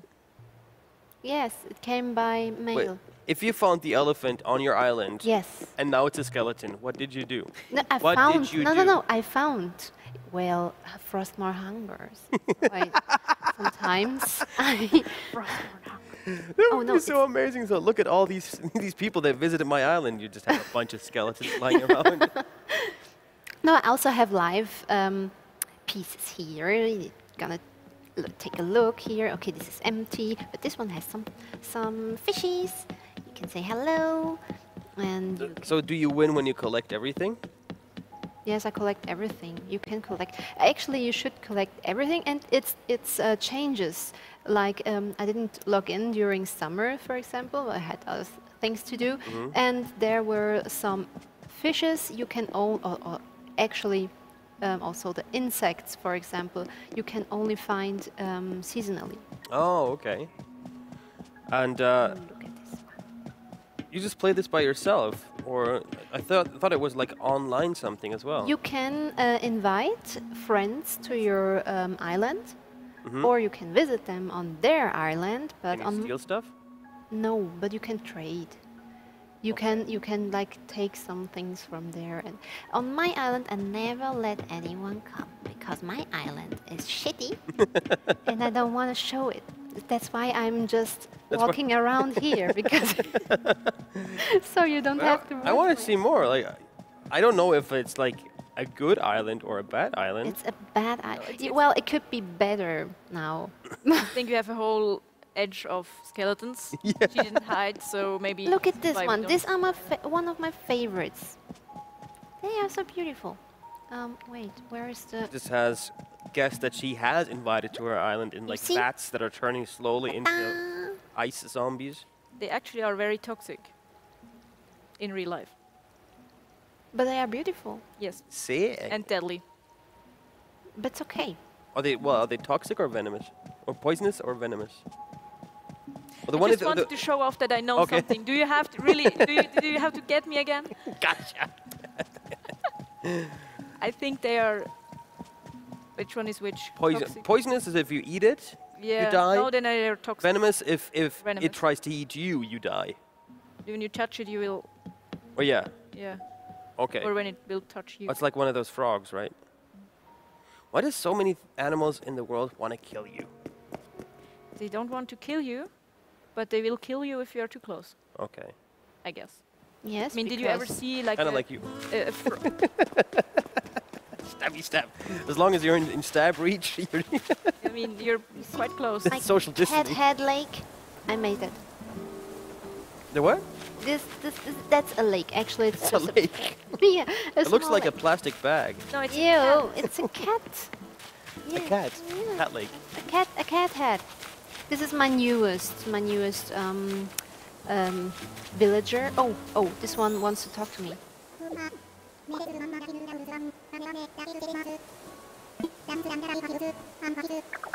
You see, it's very dramatic here. Oh. Sad. And now I'm. Yeah, you can learn emotions. You want I the mean, depressing like, part, you get on that note, after learning how to suffer, yes, and having me suffer through this game, Hey, I wanna bad. let's move on to some. Let's move on. No. I think you lost her. Yeah, I mean, I'd rather spend 15 hours doing the ring thingy than. I mean, but I get the appeal. I mean, I don't want to hate against people who like this game. It's just not for me. Yes, I was like, why should I get this game? Because I was like asking friends, what do you do on this island? You're just farming and planting and relax. And I was like, okay. Actually, quite chill, yeah. Yes, yes. So after a hard day in this cold world with a lot of zombies around you, sometimes You need a little bit of yes, break. yes. Okay. Well then, speaking about small breaks, let's just make a break here in the gameplay. I'm gonna head over to the prop guys and see what they came up with. And yeah, I think both props are done. We can figure out how we go from there. So join me, guys.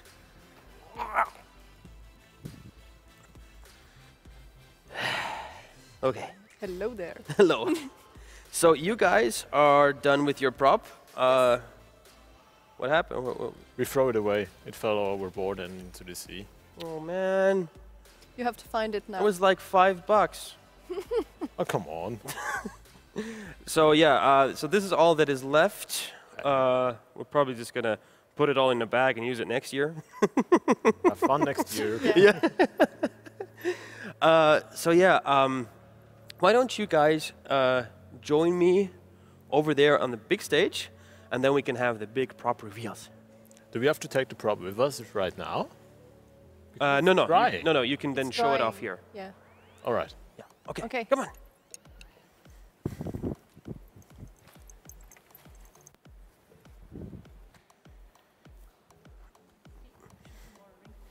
Yeah. Okay, and we're back in the center from the prop working area.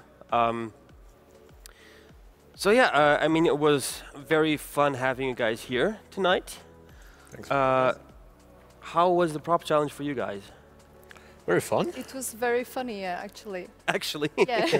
No, After the- because we first wanted to use a lot of foam, but in the end we ended up using so many different stuff, and it was yeah, very funny.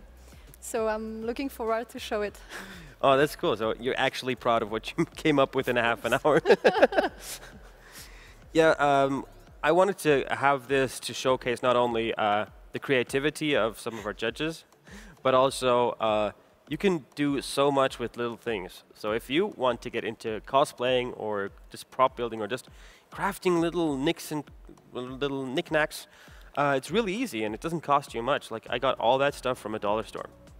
So, and you two guys, how was the prop challenge for you? It was fun. It was actually. fun. Actually decided to do what cosplayer do best. Build Improvise. something that we have like a voorlog. From reference? Yeah, Yeah. a reference. So I think we pretty much nailed it, I would say. And you actually see the influence of our characters too. Ah, Yes. okay. Bold statements. Why don't you go get, like Tanya, won't you go get the prop? Of course. I will. And then I will talk with you a bit. Death and destruction to everything. Yes. I will talk to you about the process of, you know, building things from reference. How do you go working like on your costumes? I actually start with research. And this takes actually a lot of time.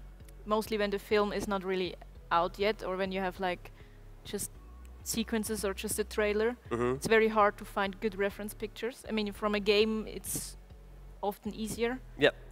Especially when you do a character, you can like look from every side. So I actually try to get as much reference as I can from every angle, and that's mostly the hardest part because I had armors. I'm actually not sure if you see, for example, Hippolyta in the movie from the back. Yeah, I don't know. That's I don't always a think- big issue with cosplaying is that you never see the backside Yeah. unless it's like in a movie where it's the main character. I mean, when you have a cape, you can hide it. Yeah. But I want to try to not hide it. Yeah. So now that you have the prop here, I kind of guess what, or can guess what it is. What did you make us? It's a Frostmourne. It's a golden Frostmourne. Golden Frostmourne, because Frostmourne and gold. Yeah, I mean, and it has lights. And it has lights. Special effects. I mean, from up close you can see the lights because they're just really, as I said, really, really cheap lights.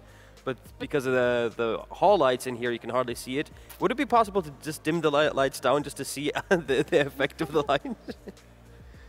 Oh yeah, you can make them out. Yes. Those are all the little souls we already collected building it. So And I love that special it's just effects. like all four colors.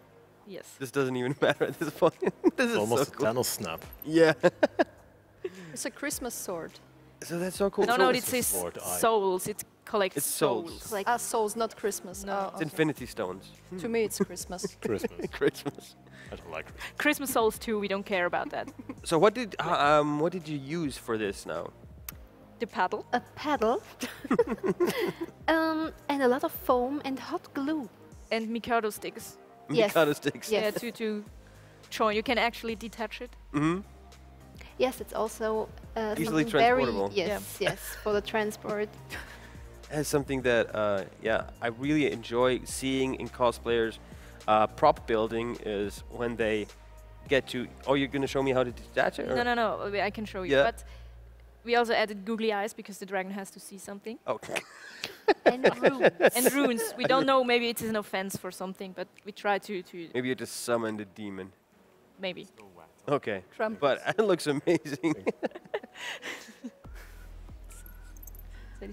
Yeah, I mean, for getting some random trash and some hot glue and Yes, like 20 it's minutes. only it's not much time. Yeah. Yeah. Not But I mean, it was just for the fun of it. So, what do you guys think? Would they be able to place in a cosplay competition with that? Well, in a cosplay competition, you usually have way much more time. Than 20 minutes? Yeah, because 20 minutes is extremely short. And yeah, usually you also have like a lot of more materials and you can choose them. Yeah. Because there we Fair enough. You can have actual real materials that are yeah. used, like No, I mean meant like for crafting. you can use like everything to craft something for your cosplay. It doesn't have to be like expensive materials. Yeah. But yeah, for a competition, you do your research. I do that as well. Like I have tons of pictures all the time to see every angle, to see which materials you use, and yeah, you can focus on all that. So I see, Noxus, you already have your prop here. Aye. Let's take a look at that. I can't lift it up better because we just spray painted it like 5 minutes ago. Can you lay it on the floor? Maybe we can have a shot. On the floor? It's still wet. It's still wet, yeah. Or on the table? Thanks very much. So we made a gun and you brought the sword to a gunfight, so I guess we win. We win. No. You have to, So you know, maybe collect soul. Maybe get a camera close. No. It is so quick that the collecting soul thing will not reach us. I mean, maybe it has already. It's really cool. I kind of want to, you know, I want to touch it. Well, feel free to touch it. Feel free. I mean, I always get dirty, so let me just. Oh, yeah, it's super sticky. Yeah. Let me just place it up like this. Yeah, we used like so many things that were on the table. A lot of different materials. So yeah, different materials. Yeah. This camera here. A lot of hot glue. Oh, which one? Also Mikado sticks to stick the foam together. To make some decoration here, as you can see with the blue part, and the other side is red, I think. Ah, some detail work. Sure thing. Of course. Ah, it's always in the little things. That was a mistake. Yes. But absolutely worth it. Yeah, I mean, you can make so many cool things or just add detail by just gluing random stuff to more stuff. And from far away, it will look amazing. And then when you get closer, you see that well, it still looks amazing, actually. So you had two completely different takes on the prop challenge. I think we could make this like a regular thing at the Herofest. What do you guys think? Sure. Would you be game for more? Tomorrow, same time? In a year, maybe. In a year, maybe. you need some time to process everything that has happened. Totally like perplexed about these challenges. Like suddenly you come with some clips, voice lines. Yes, voice lines, and then we have to make something out of things which I usually don't have at home. It's like this, it used to have this show on the TV, like this guy who has always this kind of stuff at home who you actually should have at home. And I was like, no, I don't have. Oh, the 5-minute crafting. Yes. Yeah. Yes. Yeah. So yeah, it was of course something way out of left field from the brilliant minds of Ron, the production manager, and myself. But we really enjoyed it, and I hope you guys enjoyed it as well. At least it sounds that way, because you guys are technically here for tomorrow, right? That's right. Yes. So, guys, can you tell the audience at home what happens tomorrow at 1 p.m.? Well, tomorrow there will be 2 costume contests, one online with videos and one on site here with 8 participants, right? Mm-hmm. And they will make a performance on stage, and we will judge the performance and the costumes. And I'm very excited to see that. So let's just go around and see, like, what are you guys looking out for in the cosplay competition? How can one impress Tanya or Arthas, for that case? Yes, I'm very excited to see how the costumes are made. Bring their character they obviously love to the audience. That's the best way to actually see the passion that the people put into it. Hippolyta, how can one impress the Amazonian queen? Movement. Movement. Yeah, I mean, it's the team today, so yeah. movement. Actually, I think that's I will be really impressed when you can move naturally, I'd say. Freely, like yeah, freely, and not like bulky or like you're a robot. If you're a robot, then it's okay to be like a robot. Yeah, but like that you actually, let's say, think about moving and how you move. I will also be impressed if you can sit down and eat. Yeah. Because not everyone can do that in a costume, and I think it's very important to still look after your health, because a lot of people don't look for it on a convention. It's a lot of people go with form over function, but if you can integrate function into the form, that's just even more impressive. Because as we all know, concept art for video games isn't always technically, like physically possible. Sif or Siri, what are you looking out for? It's all what they said, and I also think that it's very, very important to have like a functional costume, because of course, as you said, in video games sometimes the design is just not physically possible on a person, on a human being. So to see how the person adapts the different parts of the costume on their body, and I think that is very interesting, and also the how the costume is made, like the cleanliness of like the finishing touch of everything, like the craftsmanship seams. then. Yeah, craftsmanship. Yeah, thank you. So yeah, that's it. And then last but certainly not least, to Captain Jack Sparrow. I'm looking forward to the performance, because that's my special ability, I say. And of course the details. For example, like Jack, he has so many details, and I love to see all those tiny little details on the character. How does the character look from the backside? Does he have things on the belt? How are they made? Details and performance are, for me, everything. So thanks so much, guys, for your insights and for being here today and letting me puppet master you guys a bit. Next time you're on it. Yeah, tomorrow we have to do something with you. I'm dreading tomorrow. Have to bring up something, yes. We will think about something. Okay. Over the Roman nachos, I guess. And speaking of tomorrow, of course, tomorrow we have the long-awaited cosplay contest here live on Twitch on the Herofest channel, as well as the first day of the Swisscom Hero League with CSGO and Clash Royale? Clash Royale? Yes, I get the thumbs up. I'm not, I'm old. I don't know all the games. But as well, yeah, we have the CSGO. We have a lot of cool content in between. But of course, be back here at 1 p.m. for the cosplay contest, the physical and the digital with my dear friends here. And that is me signing off. Thanks for being here. Thanks for watching, and good night.